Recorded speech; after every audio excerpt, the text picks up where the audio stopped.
അതിക്രമത്തിൽ നിന്നും പാപത്തിൽ നിന്നും നമ്മളെ വീണ്ടെടുത്ത സർവശക്തനായ യേശു ക്രിസ്തുവിൻ്റെ നാമത്തിലുള്ള സ്നേഹവന്ദനത്തെ അറിയിക്കുന്നു. അക്രമങ്ങളിൽ നിന്നും പാപങ്ങളിൽ നിന്നും നമ്മെ மீட்டுக்கொண்ட சர்வ வல்லமையுள்ள இயேசு கிறிஸ்துவினுடைய நாமத்திலுள்ள அன்பின் வாழ்த்துக்களை உங்களுக்கு தெரியப்படுத்துகிறோம். ക്രിസ്തുവിൻ്റെ വെളിപ്പാടുകൾ നിങ്ങൾക്ക് ഏറ്റവും അനുഗ്രഹമായി എന്ന് അറിയുന്നതിൽ ഞങ്ങൾക്ക് ഒത്തിരി സന്തോഷമുണ്ട്. கிறிஸ்துவினுடைய வெளிப்பாடுகள் உங்களுடைய வாழ்க்கைக்கு மிக ஆசீர்வாதமாக இருக்கிறது என்று அறிவதில் எங்களுக்கு மிக மகிழ்ச்சி. നിങ്ങളുടെ ജീവിതത്തെ തന്നെ അസാധാരണമായി തിരിക്കുന്ന ഒരു ക്രിസ്തുവിൻ്റെ വെളിപ്പാട് ഇന്ന് ഞങ്ങൾ നിങ്ങളോട് ഷെയർ ചെയ്യാൻ ആഗ്രഹിക്കുന്നു. உங்களுடைய வாழ்க்கையை அசாதாரணமாக திருப்புகிற ஆசீர்வாதமான ஒரு கிறிஸ்துவினுடைய வெளிப்பாடை இன்றைக்கு நாங்கள் உங்களோடு கூட பகிர போகிறோம். നമ്മളെല്ലാവരും പ്രാർത്ഥിക്കുന്ന ആളുകളാണ്. நாம் எல்லாரும் ஜெபிக்கிற நபர்கள். ഏറ്റവും അധികം ആളുകളും പ്രാർത്ഥിക്കുന്ന ഒരു സാമ്പത്തിക വിടുതൽ ലഭിക്കാൻ വേണ്ടിയിട്ടാണ് പ്രാർത്ഥിക്കുന്നത്. ஆனால் நம்ம மிக்க நபர்களும் ஜெபிக்கிற ஒரு ஜெப குறிப்பு என்று சொல்வது பொருளாதாரத்திலே ஒரு விடுதலைக்காகவே. ദാരിദ്ര്യം മാറാൻ വേണ്ടി പ്രാർത്ഥിക്കുന്നു. ദരിദ്രം വിലകുമ്പടിயாக ஜெபிக்கிறோம். ഫിനാൻഷ്യൽ ക്രൈസിസ് മാറാൻ, കടബാധ്യതകൾ മാറാൻ വേണ്ടി പ്രാർത്ഥിക്കുന്നു. கடன் பிரச்சனைகள் விலகும்படியாக ஜெபிக்கிறோம். കുറേ ആളുകൾ നമ്മുടെ രോഗത്തെ സൗഖ്യമാക്കാൻ, രോഗങ്ങൾ വിട്ടുമാറാൻ വേണ്ടി പ്രാർത്ഥിക്കുന്നവരുണ്ട്. கொஞ்ச நபர்கள் தங்களுடைய பலவீனங்கள் இன்று விடுதலை பெற்றுக்கொள்ள ஜெபிக்கிறோம். ചിലർ കുടുംബ പ്രശ്നങ്ങൾക്ക് വേണ്ടി പ്രാർത്ഥിക്കുന്നു. சிலர்கள் குடும்ப பிரச்சனைகளுக்காக ஜெபிக்கிறோம். സൗഖ്യത്തിന് വേണ്ടി പ്രാർത്ഥിക്കുന്നവർ, சுகத்திற்காக ஜெபிக்கிறோம். ഇങ്ങനെ പല വിഷയങ്ങൾക്ക് വേണ്ടി പ്രാർത്ഥിക്കുന്നവരാണ് നമ്മൾ. இப்படி பல விஷயங்களுக்காக ஜெபிக்கிறவர்கள் தான் நாம். എന്നാൽ ഈ വിഷയങ്ങളുടെ എല്ലാം പിന്നിൽ മറഞ്ഞിരിക്കുന്നത് എന്താണെന്ന് നമ്മൾ ഇതുവരെ തിരിച്ചറിഞ്ഞിട്ടില്ല. ஆனால் இந்த விஷயங்களுக்கு பின்பதாக மறைந்திருக்கிற அந்த விஷயம் என்னவென்று சொல்லி நாம் புரியாமல் இருக்கிறோம். പല രോഗത്തിൻ്റെയും പിന്നിൽ മറഞ്ഞിരിക്കുന്ന ചില വിഷയങ്ങളുണ്ട്. பல நோய்களுக்கு பின்பதாக மறைந்திருக்கிற விஷயங்கள் உண்டு. സകല കുടുംബ പ്രശ്നങ്ങളുടെയും പിറകിൽ മറഞ്ഞിരിക്കുന്ന ചിലതുണ്ട്. சகல குடும்ப பிரச்சனைகளுக்கு பின்பதாக மறைந்திருக்கிற சிலதுண்டு. നമ്മുടെ ഫിനാൻഷ്യൽ ക്രൈസിസിന്റെ പിറകിൽ മറഞ്ഞിരിക്കുന്ന ചിലതുണ്ട്. பொருளாதார பிரச்சனைக்கு பின்பதாக மறைந்திருக்கிற சிலதுண்டு. പല കുടുംബ പ്രശ്നങ്ങളുടെയും പിറകിൽ വാഴുന്നത് യഥാർത്ഥത്തിൽ ദൈവമക്കളെ പാപമാണ്. அன்பானவர்களே, பல பிரச்சனைகளுக்கு பின்பதாக ஆளுகை செய்கிற அந்த விஷயம் என்னவென்று கேட்டால் அது பாவம். യോഹന്നാൻ സുവിശേഷം 5-ാം അധ്യായം 14-ാമത്തെ വാക്യത്തിനകത്ത് അവിടെ 38 വർഷമായി തളർന്നു കിടന്ന രോഗിയെ യേശു സൗഖ്യമാക്കിയിട്ട് ആ രോഗിയോട് യേശു പറയുന്നത് ഇതാണ്: ഇനി അധികം തിന്മയായത് ഭവിപ്പാതിരിക്കാൻ ഇനി നീ പാപം ചെയ്യരുത്. 38 ஆண்டுகளாக அந்த குளத்துக்கு அருகாமையிலே பலவீனனாயிருந்த அந்த மனுஷனை சொஸ்தமாக்கி இயேசு அந்த நபரை பார்த்து சொல்கிறதான ஒரு வசனம் உண்டு. ஆமென். என்னோட 5வது அதிகாரம் 14வது வசனம் விதமாக சொல்கிறது: அதிக கேடானது ஒன்றும் உனக்கு வராதபடி இனி பாவம் செய்யாதே. അപ്പോൾ അവിടെ നമുക്ക് കാണുവാൻ സാധിക്കുന്നത് ഇതാണ്: ആ രോഗത്തിൻ്റെ പിറകിലുണ്ടായിരുന്നത് അവൻ്റെ പാപ സ്വഭാവം. அப்போ அந்த இடத்துல ஒரு விஷயத்தை காண்கிறோம். இந்த நோய்க்கு பின்பதாக அவனுடைய வாழ்க்கையிலே ഉണ്ടായിരുന്ന ഒരു விஷயம் അവனுடைய പാപം. ഇതുപോലെ ദൈവമക്കളെ, പല പ്രതിസന്ധികളുടെയും പ്രശ്നങ്ങളുടെ എല്ലാം മൂല കാരണമെന്ന് പറയുന്നത് നമ്മുടെ പിറകിൽ മറഞ്ഞു കിടക്കുന്ന പാപമാണ്. அன்பானவர்களே, இது போல பல பிரச்சனையினுடைய வேறான காரணம் என்னவென்று பார்த்தால் அதற்கு எல்லாத்துக்கும் பின்பதாக மறைந்து கிடக்கிற பாவம். പക്ഷെ നമ്മൾ ആരും അതിനെ ശ്രദ്ധിക്കാറില്ല, പാപത്തെ ആരും ശ്രദ്ധിക്കാറില്ല. ஆனால் நம் அதிகம் நபர்களும் அதை இந்த பாவத்தை கவனிப்பதில்லை. നമ്മൾ പാപിയാണെന്ന് ഒരാൾ പറഞ്ഞാൽ നമുക്ക് ഒരിക്കലും അംഗീകരിക്കാൻ കഴിയത്തില്ല. நாம் பாவி என்று யாராவது நம்மை பார்த்து சொன்னால் ஒருபோதும் நம்மளால் அது அங்கீகரிக்க முடிவதில்லை. പാപത്തിൽ നിന്ന് വിടുതൽ പ്രാപിക്കണമെന്ന് നമുക്കൊരു ആഗ്രഹം വരാറില്ല. പാപത്തിൽ നിന്ന് നാം மீட்கப்பட வேண்டும் എന്നതാണ് ഒരു ആശ നമുക്ക് വരുവതുമില്ല. നമ്മൾ ഈ വിഷയങ്ങളൊക്കെ മാറാൻ പ്രാർത്ഥിക്കുന്നുണ്ട്. കടബാധ്യത മാറാൻ പ്രാർത്ഥിക്കുന്നുണ്ട്, കുടുംബ പ്രശ്നങ്ങൾ മാറാൻ പ്രാർത്ഥിക്കുന്നുണ്ട്, ദാരിദ്ര്യത്തിന് വേണ്ടി, സൗഖ്യത്തിന് വേണ്ടി, ഇതെല്ലാം നമ്മൾ പ്രാർത്ഥിക്കുന്നവരാണ്. ஆனால் கடன் பிரச்சனை மாறும்படியாக, தரித்திரங்கள் விலக, நோயிலிருந்த பலவீனங்களிலிருந்து எல்லாம் விடுதலையாக நாம் நிச்சயமாகவே ஜெபிக்கிறோம். നമ്മൾ പ്രാർത്ഥിക്കുന്നതിന് മറുപടിയുണ്ട്. ഒരു ഭാഗികമായിട്ടുള്ള ഒരു വിടുതലൊക്കെ നമ്മുടെ പ്രാർത്ഥനയിൽ നമ്മൾ കാണാറുണ്ട്. ஆனால் ஜெபத்துக்கு தற்காலிகமான விடுதலைகளையே நாம் காண்கிறோம். ഹസ്ബൻഡ് വൈഫിൻ്റെ ഇടയിലുള്ള പ്രശ്നങ്ങൾക്ക് വേണ്ടി പ്രാർത്ഥിക്കുമ്പോൾ കുറച്ച് നാളൊക്കെ ഒരു വിഷയമില്ലാതെ സന്തോഷത്തോടെ ചിലപ്പോൾ ജീവിക്കാം. கணவன் மனைவி உறவுக்குள்ளே இருக்கிற பிரச்சனைகள் நீங்க ஜெபிக்கும் போது கொஞ்ச நாட்கள் தாൽക്കാലികமான சில விடுதலைகளை எல்லாம் நாம் காண்கிறோம். പക്ഷേ ഇതിൻ്റെ റൂട്ട് കിടക്കുന്നിടത്തോളം കാലം, ഇതിൻ്റെ വേരുള്ളിടത്തോളം കാലം വീണ്ടും ഇത് വളരുവാൻ തുടങ്ങും. ஆனால் இதனுடைய வேறு இருக்கும் காலம் அளவுக்கும் இது மறுபடியும் வளர ஆரம்பிக்கும். എന്ന് വെച്ചാൽ ഈ വിഷയം നമ്മുടെ പാപം എന്ന റൂട്ട് മാറാതെ, പാപം എന്ന വേര് മാറാതെ ഒരിക്കലും പരിപൂർണമായിട്ടുള്ള ഒരു വിടുതൽ നമ്മുടെ ജീവിതത്തിൽ നമുക്ക് അനുഭവിക്കാൻ കഴിയത്തില്ല. அன்பானவர்களே, பாவம் என்றதான வேறு ஒருபோதும் விலகாமல் பரிபூர்ணமான விடுதலை இந்த விஷயங்களிலே நம்மளால அனுபவிக்க முடிவதில்லை. നമ്മുടെ സാമ്പത്തിക വിഷയത്തിൽ നിന്നും കടബാധ്യതയിൽ നിന്നും ദാരിദ്ര്യത്തിൽ നിന്നും നമ്മൾ വിടുതൽ പ്രാപിക്കണമെങ്കിൽ, அப்போ நம்முடைய கடன் பிரச்சனை, தரித்திரம், பலவீனங்களில் நின்று நாம் விடுவிக்கப்பட வேண்டுமானால் അതിന്റെ റൂട്ടായ പാപത്തിലിരുന്ന് ആദ്യം നമുക്കൊരു വിടുതൽ ലഭിക്കണം. அதனுடைய காரணமான பாவத்தில் நின்று நமக்கு ஒரு விடுதலை வேண்டும். നമ്മുടെ സ്വഭാവങ്ങൾ, വ്യഭിചാരം, ഇങ്ങനെയുള്ള പ്രശ്നത്തിനകത്തുനിന്ന് നമുക്ക് വിടുതൽ പ്രാപിക്കണമെങ്കിൽ ആദ്യം അതിന്റെ റൂട്ടായ, അതിന്റെ വേരായ പാപത്തിന് നമ്മൾ പരിഹാരം കാണണം. அன்பார்ந்தவர்களே, நம்முடைய குடும்ப பிரச்சனைகள், நம்முடைய பலவிதமான பிரச்சனைகள், விபச்சாரத்தினுடைய கட்டுகள், இதெல்லாம் நம்முடைய வாழ்க்கையில விடுதலை பெற்றுக்கொள்ள வேண்டும் என்று சொன்னால் இதனுடைய எல்லாம் வேறாயிருக்கிற பாவத்தில் நின்று நமக்கு ஒரு விடுதலை வேண்டும். നമ്മുടെ രോഗത്തിൽ പരിപൂർണമായി സൗഖ്യം ഉണ്ടാകണമെങ്കിൽ പാപത്തിലിരുന്ന് നമുക്ക് ആദ്യം വിടുതൽ ഉണ്ടാകണം ദൈവമക്കളെ. நம்முடைய நோயில் நின்று நமக்கு பரிபூர்ணமான சுகம் வேண்டும் என்றால் முதலாவதாக பாவத்தில் நின்று பரிபூர்ணமான விடுதலை நமக்கு தேவை. അപ്പൊ എന്താണ് പാപം എന്ന് നമ്മൾ ചിന്തിക്കാൻ പോകുക. പാപത്തിൽ നിന്ന് എങ്ങനെ മോചനം പ്രാപിക്കാം, പാപത്തിന്റെ പ്രവർത്തികൾ എന്താണ്, ഇതൊക്കെ നമ്മൾ ഇന്ന് ചിന്തിക്കാൻ പോവുകയാണ്. அப்படி என்றால் முதலாவதாக பாவம் என்றால் என்ன, எவ்விதமாக பாவத்தினுடைய கிரியைகளில் நின்று நமக்கு விடுதலையாக்கப்படுவோம், இந்த விஷயங்கள் எல்லாம் இந்த நாளில் நாம் சிந்திக்க போகிறோம். പാപം എന്ന പദത്തിന്റെ ഗ്രീക്ക് പദം ഹമാട്ടിയ എന്നുള്ള ഗ്രീക്ക് പദമാണ് കൊടുത്തിരിക്കുന്നത്. பாவம் என்பதற்கான கிரேக்கிய வார்த்தை ஹமாட்டியா என்றதான கிரேக்கிய வார்த்தை. ആ ഹമാട്ടിയ എന്ന പദത്തിന്റെ അർത്ഥം, അതിന്റെ മീനിങ് ഇതാ, മിസ്സിംഗ് ദ മാർക്ക് എന്നാണ് അതിന്റെ അർത്ഥം. ഹമാട്ടി എന്നതാണ് വാർത്തയുടെ അർത്ഥം. ഇതുവേ മിസ്സിംഗ് ദ മാർക്ക് എന്ന് വെച്ചാൽ ലക്ഷ്യം തെറ്റിപ്പോകുക. அப்படி என்று சொன்னால் லட்சியம் விலகி போவது. നമുക്ക് പോകേണ്ട, നമുക്ക് എത്തേണ്ട ലക്ഷ്യത്തിൽ നിന്ന് നമ്മളെ മാറ്റിക്കളയുന്നതാണ് പാപം എന്ന് പറയുന്നത്.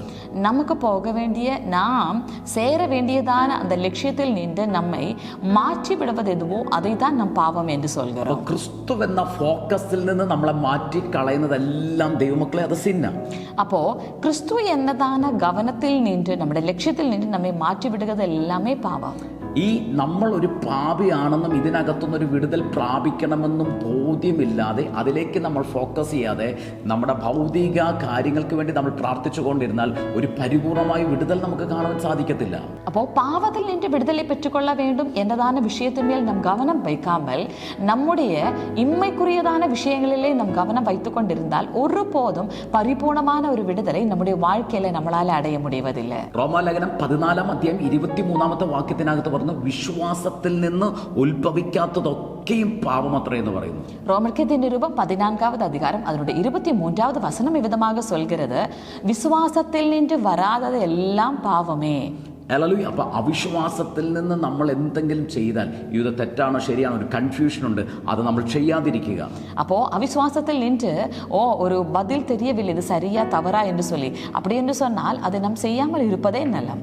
ഹല്ലേലൂയ. ഹല്ലേലൂയ. അപ്പം എന്താണ് പാപം? നമ്മുടെ ലക്ഷ്യത്തെ തെറ്റിക്കുന്നതാണ് ദൈവമക്കളെ പാപം. അപ്പം പാവം என்றால் என்ன? நம்முடைய லட்சியத்தில் இருந்து நம்மை திருப்புவதுதான் பாவம் என்று சொல்வது. ഒരു ഓട്ടക്കളത്തിനകത്ത് ഓടുന്ന ഒരു വ്യക്തിക്ക് ഒരു ലക്ഷ്യമുണ്ട്.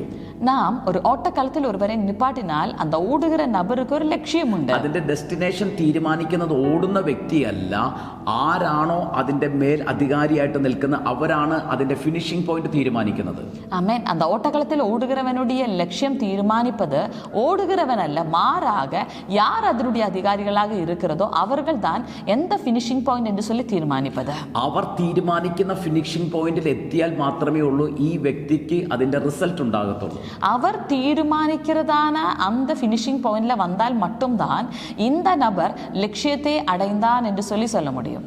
ആമേൻ.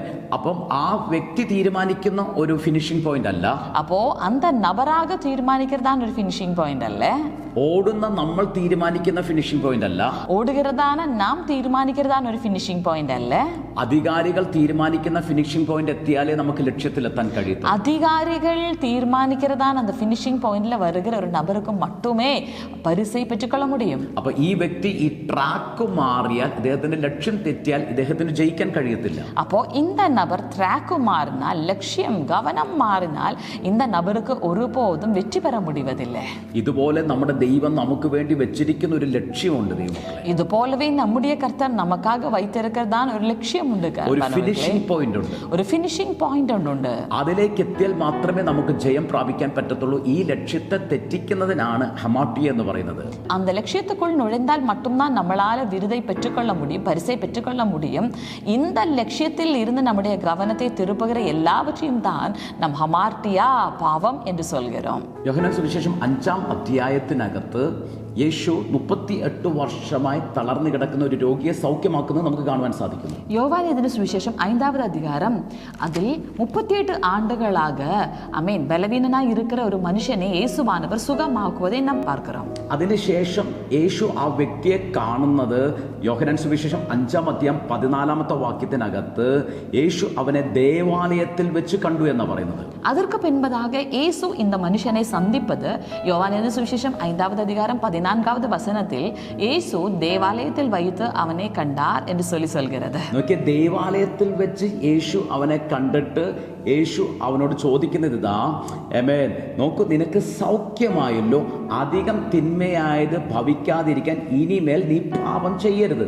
ஆமென். அந்த இடத்தில் தேவாலயத்தில் வைத்து இந்த மனுஷனை கண்டு இயேசு அவனிடத்திலே பேசுகிற விஷயம் இதுதான். பார், ஆமென், உனக்கு இப்பொழுது சொஸ்தமாயிருக்கிறாய், நீ இனி அதிகம் தீமையானது வராதபடிக்கு இனிமேல் பாவம் செய்யாதே. അപ്പൊ നമുക്ക് അതിനകത്ത് മനസ്സിലായി അവന്റെ പ്രശ്നത്തിന്റെ കാരണം പാപമാണെന്ന് മനസ്സിലായി.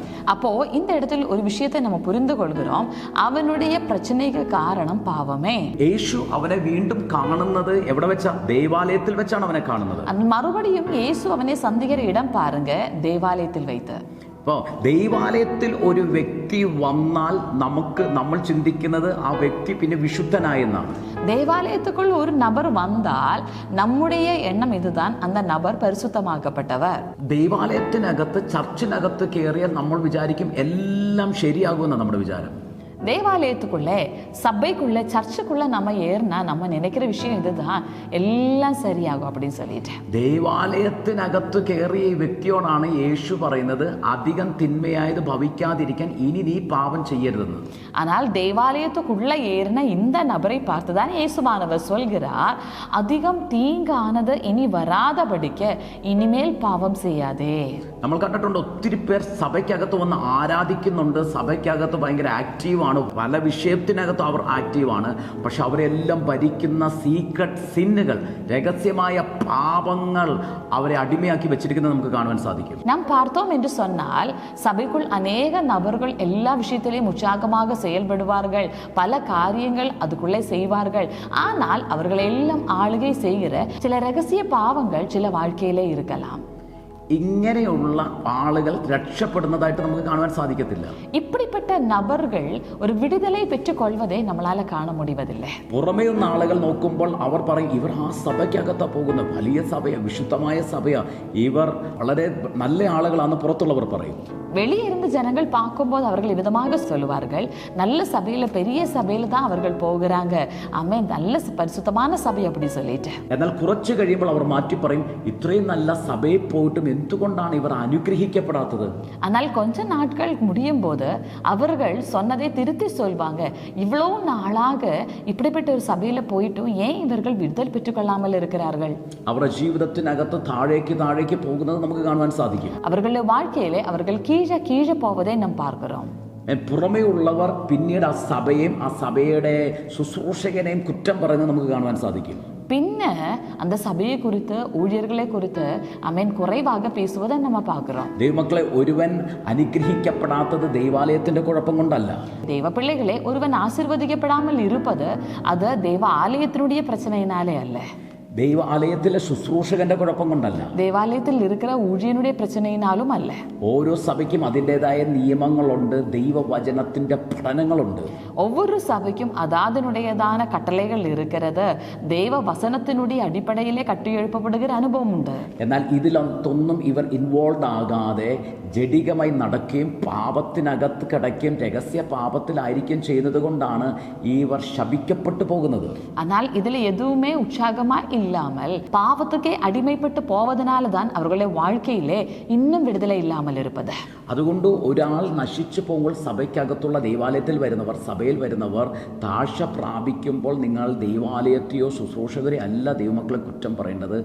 അവരിൽ ഉള്ള രഹസ്യ പാപങ്ങൾ, അവർ ആ രഹസ്യ പാപത്തിലും ജഡികനായി നടക്കുന്നത് കൊണ്ടാണ് അവർ താഴ്ച പ്രാപിക്കുന്നത്, അവർ ശപിക്കപ്പെട്ടു പോകുന്നത്.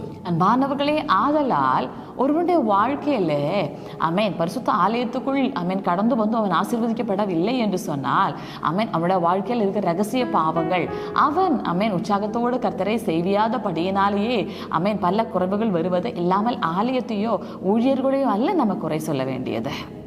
അതിൻ്റെ ഒരു തെളിവാണ് ദൈവാലയത്തിൽ കയറിയ വ്യക്തിയോട് യേശു പറയുന്നത്, ഇനി അധികമായിട്ട് ഭവിക്കാതിരിക്കാൻ ഇനിമേൽ നീ പാപം ചെയ്യരുതെന്ന് യേശു ആ വ്യക്തിയോട് പറയുന്നത്. அதனுடைய ஒரு உதாரணம் தான் இந்த ஆலயத்தில் ஏறி வந்த இந்த மனுஷனை பார்த்து இயேசு சொல்வது, இனி அதிகம் தீமையானது உன்னுடைய வாழ்க்கையில வராதபடிக்கு இனிமேல் பாவம் செய்யாதே என்று. അപ്പം ദൈവാലയത്തിൽ കയറിയത് കൊണ്ട് കാര്യമില്ല, നിങ്ങളുടെ ജീവിതത്തിൽ അധികം തിന്മയായത് ഭവിക്കാതിരിക്കാൻ, അധികം അനർത്ഥം വരാതിരിക്കാൻ, അധികം പ്രതിസന്ധി വരാതിരിക്കാൻ നിങ്ങൾ എന്ത് ചെയ്യണം? പാപത്തിൽ നിന്ന് ഒഴിവായിട്ടുള്ളൊരു ജീവിതം നിങ്ങളുടെ ജീവിതത്തിനകത്തുണ്ടായിരിക്കണം. அன்பானவர்களே, அப்போ இன்னும் அதிகமான சூழ்நிலைகள் வராமல் இருக்கும்படியாக, இன்னும் அதிகம் தீமையாக வராது இருக்கும்படியாக நாம் என்ன செய்ய வேண்டும்? நம் பாவத்தில் நின்று முற்றிலும் விடுதலையாக்கப்பட வேண்டும். ഹല്ലേലൂയ. ஹல்லேலூயா. എത്ര പേർ ആ തീരുമാനം ഇന്ന് എടുക്കാൻ റെഡിയാ? இன்னைக்கு இந்த தீர்மானத்தை எத்தனை பேர் எடுத்துக்கொள்ள ஆயத்தமா இருக்கிறீங்க? ആലയത്തിൽ ഇരുന്നു കൊണ്ട് പാപം ചെയ്ത് ശപിക്കപ്പെടാതെ ആലയത്തിൽ വന്ന് ആ സഭയുടെ മേൽ ദൈവം കൊടുത്തിരിക്കുന്ന വാഗ്ദത്തത്തെയും അനുഗ്രഹത്തെയും പ്രാപിക്കാൻ ഇന്ന് നിങ്ങളെ തന്നെ ഒന്ന് ഏൽപ്പിച്ചു കൊടുത്താട്ടെ. ஆலயத்தில் வந்து மறுபடியும் ரகசிய பாவங்களை செய்து சாபத்துப்படாமல் அந்த ஆலயத்தின் மேல் கர்த்தர் வைத்திருக்கிற ஆசீர்வாதத்தை நீங்களும் பெற்றுக்கொள்கிறவர்களாக மாறிவிடுங்கள். ഇന്ന് നിങ്ങൾ ചെയ്ത ആ തെറ്റിനെ കുറിച്ചൊരു ബോധ്യം നിങ്ങൾക്ക് വരുന്നുണ്ടെങ്കിൽ ദൈവമക്കളെ ഇപ്പോൾ മാനസാന്തരപ്പെടുവാനുള്ള ഒരു സമയമാണ് നിങ്ങൾക്ക്. இன்றைக்கு இதுபோലുള്ള தவறுகள் உங்களை வாழ்க்கையில் இருந்தது என்று சொன்னால், ஒரு மனம் திரும்புதற்கான வாய்ப்பினுடைய நாள் தான் கர்த்தர் உங்கள் முன்பதாக வைப்பது. ഈ അവസരം നിങ്ങൾ നന്നായി ഉപയോഗിച്ചാട്ടെ ദൈവമക്കളെ. இந்த வாய்ப்பு நீங்கள் நன்றாக பயன்படுத்திக் கொள்ளுங்க. കാരണം നിങ്ങൾ ദൈവാലയത്തിൽ വന്നതുകൊണ്ട് മാത്രം അനുഗ്രഹിക്കപ്പെടത്തില്ല. നിങ്ങളുടെ ജഡിക സ്വഭാവത്തെയും പാപ സ്വഭാവത്തിൽ നിന്നും നിങ്ങൾ വിടുതലായാൽ മാത്രമേ നിങ്ങൾക്ക് ഉയർച്ച പ്രാപിക്കാൻ പറ്റത്തുള്ളൂ. அன்பானவர்களே, இந்த மாம்ச சுபாவத்தில் மட்டும் நீங்கள் போய்கொண்டிருந்தீர்கள் என்று சொன்னால் நீங்கள் ஆசீர்வதிக்கப்படவில்லை. நிச்சயமாகவே உங்களுடைய வாழ்க்கையிலே அமைச்சில விடுதலைகள் மாற்றங்கள் வந்தால் மட்டுமே நீங்கள் ஆசீர்வதிக்கப்படுவீர்கள். നിങ്ങളൊരു ദൈവാലയത്തിലേക്ക് വന്നാൽ, ഒരു ചർച്ചിലേക്ക് വന്നാൽ, അത് ക്രിസ്തുവിൻ്റെ ശരീരമാകുന്ന സഭയുടെ ഭാഗമായി നിങ്ങൾ മാറുകയാണ്. நீங்கள் ஒரு ஆலயத்துக்கு, ஒரு சபைக்குள்ள வரும்போது நீங்கள் கிறிஸ்துவினுடைய சரீரமா இருக்கிற சபையினுடைய ஒரு பங்காளியாக, உறுப்பாக நீங்க மாறுகிறீர்கள். ക്രിസ്തുവിൻ്റെ ശരീരമാകുന്ന സഭയുടെ മേൽ എത്രത്തോളം വാഗ്ദത്തമുണ്ടോ, എത്രത്തോളം അനുഗ്രഹമുണ്ടോ, അതെല്ലാം നിങ്ങളുടെ അവകാശമായി മാറുകയാണ്. கிறிஸ்துவினுடைய சரீரமா இருக்கிற சபையின் மேல் என்னெல்லாம் வாக்குத்தத்தங்கள், என்னெல்லாம் ஆசீர்வாதங்கள் இருக்கிறதோ, அந்த எல்லா ஆசீர்வாதத்துக்கும் நன்மைகளுக்கும் நீங்களும் ஒரு பங்காளராக மாறுறீங்க. അപ്പം നിങ്ങളൊരു ചർച്ചിനകത്ത് ആരാധിക്കാൻ തുടങ്ങുമ്പോൾ, ഒരു ചർച്ചിൻ്റെ ഭാഗമാകുമ്പോൾ, ആത്മാവിലും സത്യത്തിലും ആരാധിക്കുന്ന, ഭാഷാവരത്തിൽ ആരാധിക്കുന്ന ഒരു സഭയുടെ ഭാഗമായി നിങ്ങൾ മാറുമ്പോൾ, ക്രിസ്തുവിൻ്റെ ശരീരമാകുന്ന സഭയുടെ വാഗ്ദത്തത്തെയും അനുഗ്രഹത്തിൻ്റെയും അവകാശിയായി നിങ്ങൾ മാറുകയാണ്. அன்பானவர்களே, நீங்கள் ஆவியோடும் உண்மையோடும் கூட ஆராதிக்கிற, அந்நிய பாஷைகளோடு ஆராதிக்கிறதான ஒரு சபையினுடைய ஒரு பங்காளியாக மாறும்போது, கிறிஸ்துவினுடைய சரீரமாக இருக்கிற சபையின் மேல் கர்த்தர் பகிர்ந்திருக்கிறதான வாக்குத்தத்தங்கள், ஆசீர்வாதங்களுக்கு நீங்களும் சுதந்திரவாளிகளாக மாறுகிறீர்கள். ഈ സമയം നിങ്ങൾ തക്കത്തിൽ ഉപയോഗിച്ച്, ഈ അവസരം നിങ്ങൾ തക്കത്തിൽ ഉപയോഗിച്ച്, ഇന്ന് ഈ വചനം നിങ്ങൾ കേൾക്കുമ്പോൾ നിങ്ങൾ ഏൽപ്പിച്ചു കൊടുത്തിട്ട് പറഞ്ഞാട്ടെ, അപ്പാ അങ്ങേക്കെതിരെ ഞാൻ പാപം ചെയ്തു പോയി, എൻ്റെ സഭയ്ക്ക് വിരോധമായി ഞാൻ പാപം ചെയ്തു പോയി, എൻ്റെ സഭയിലെ ശുശ്രൂഷകന് വിരോധമായി ഞാൻ പാപം ചെയ്തു പോയി, ഇന്ന് ഞാൻ മാനസാന്തരപ്പെടാൻ എന്നെ ഏൽപ്പിക്കുന്നു, യേശുവിൻ്റെ രക്തത്താൽ എന്നെ കഴുകണമേ എന്ന് നിങ്ങൾ പ്രാർത്ഥിച്ചു തുടങ്ങിയാട്ടെ. அன்பானவர்களே, இப்படி ஒரு வாய்ப்பு, இப்படி ஒரு நேரத்தை கர்த்தர் உங்களுக்காக தரும்போது, இப்போது நீங்கள் எந்த இடத்தில் இருந்தாலும் அந்த இடத்தில் கர்த்தரிடத்தில் மன்னிப்பு கேட்டு, அப்பா என்னை மன்னியுமே, என்னுடைய சபைக்கு விரோதமாக, ஊழியனுக்கு விரோதமாக, உமக்கு விரோதமாக நான் செய்த எல்லா பாவங்களையும் என்னிடத்தில் மன்னியுமே சொல்லி கர்த்தருடைய கருத்தில் உங்களுடைய வாழ்க்கையை பரிபூர்ணமாக ஒப்பு கொடுப்பீர்களானால், ദൈവമക്കളെ, നിങ്ങൾ സഭയ്ക്കകത്ത് കയറിയതിൻ്റെ ബ്ലെസ്സിങ് നിങ്ങൾ അനുഭവിക്കാൻ തുടങ്ങും. தெய்வ பிள்ளைகளே, நீங்கள் சபைக்குள் வந்ததனுடைய ஆசீர்வாதங்களை நீங்கள் நிச்சயமாகவே அனுபவிக்க ஆரம்பிப்பீர்கள். നിങ്ങളുടെ ഉയർച്ച കണ്ടും മറ്റുള്ളവർ അതിശയിക്കപ്പെടുന്ന രീതിയിൽ ക്രിസ്തുവിൻ്റെ ശരീരത്തിൽ ഉള്ള അനുഗ്രഹത്തിൻ്റെ, ക്രിസ്തുവിൻ്റെ ശരീരമാകുന്ന സഭയുടെ മേൽ കിടക്കുന്ന വാഗ്ദത്തത്തെയും അനുഗ്രഹത്തെയും നിങ്ങൾക്ക് അധികമായി പ്രാപിക്കാൻ കഴിയും. அன்பானவர்களே, நீங்கள் உயர்வை பெற்றுக்கொள்ளும் அளவுக்கு கிறிஸ்துவினுடைய சரீரமாயிருக்கிற சபையின் மேல் கர்த்தர் வைத்திருக்கிற ஆசீர்வாதங்கள், வாக்குத்தத்தங்கள் உங்களுக்கும் அதிகமாக அனுபவிக்க முடியும். ഇന്ന് തിരിച്ചറിഞ്ഞാട്ടെ, ഞാൻ അനുഗ്രഹിക്കപ്പെടാത്തതിൻ്റെ കാരണം എൻ്റെ സഭയുടെ പ്രശ്നമല്ല, ഈ ശുശ്രൂഷകന്റെ പ്രശ്നമല്ല, അത് എന്നിൽ മറഞ്ഞു കിടക്കുന്ന പാപത്തിൻ്റെ പ്രോബ്ലമാണെന്ന് തിരിച്ചറിഞ്ഞാട്ടെ. இந்த நாளில் தெய்வ பிள்ளைகளை நீங்க புரிந்து கொள்ளுங்க. நான் ஆசீர்வதிக்கப்படாமல் இருக்கிறனுடைய காரணம் என்னுடைய வாழ்க்கையில் என்னுடைய வாழ்க்கை சம்பந்தமாக இசைந்திருக்கிற எல்லா பாவங்களுமே என்று சொல்லி ഈ വചനം കേട്ട് ഏൽപ്പിച്ചു കൊടുക്കുന്നവർ മേൽ അസാധാരണമായ ബ്ലെസ്സിംഗ് വെളിപ്പെടാൻ പോകുക ദൈവമക്കളെ. இந்த வார்த்தை கேட்டு இன்றைக்கு ஒப்பு கொடுக்கிறவர்களுடைய வாழ்க்கையில அசாதாரணமான ஆசீர்வாதங்கள் கட்டவிழ்க்கப்படுகிறது. നിങ്ങളുടെ ജീവിതത്തിന്റെ നിലവാരം ഇന്നു മുതൽ അസാധാരണമായി മാറാൻ പോകുക. உங்களுடைய வாழ்க்கையினுடைய நிலவாரங்கள் இன்றைக்கு அசாதாரணமாக மாறப்போகிறது. നിങ്ങളുടെ അനുഗ്രഹം നിങ്ങളുടെ കരങ്ങളിൽ തന്നെ ദൈവമക്കളെ ഇരിക്കുന്നത്. உங்களுடைய ஆசீர்வாதங்கள் உங்களுடைய கரங்களிலேயே இருக்கிறது. നിങ്ങൾ മാനസാന്തരപ്പെട്ടാൽ നിങ്ങൾ അനുഗ്രഹിക്കപ്പെടും. நீங்கள் மனம் திரும்பினால் நீங்கள் ஆசீர்வதிக்கப்படுவீர்கள். ചർച്ചിനകത്ത് വന്നും നിങ്ങൾ മാനസാന്തരപ്പെടുന്നില്ലെങ്കിൽ നിങ്ങൾ ശാപത്തെ അനുഭവിക്കേണ്ടി വരും. நீங்கள் சபைக்குள்ள வந்தும் மனம் திரும்பாமல் இருக்கிறீர்கள் என்று சொன்னால் அது ஆசீர்வாதத்துக்கு பதிலாக சாபத்துக்கு ஏதுவாக மாறிவிடும்.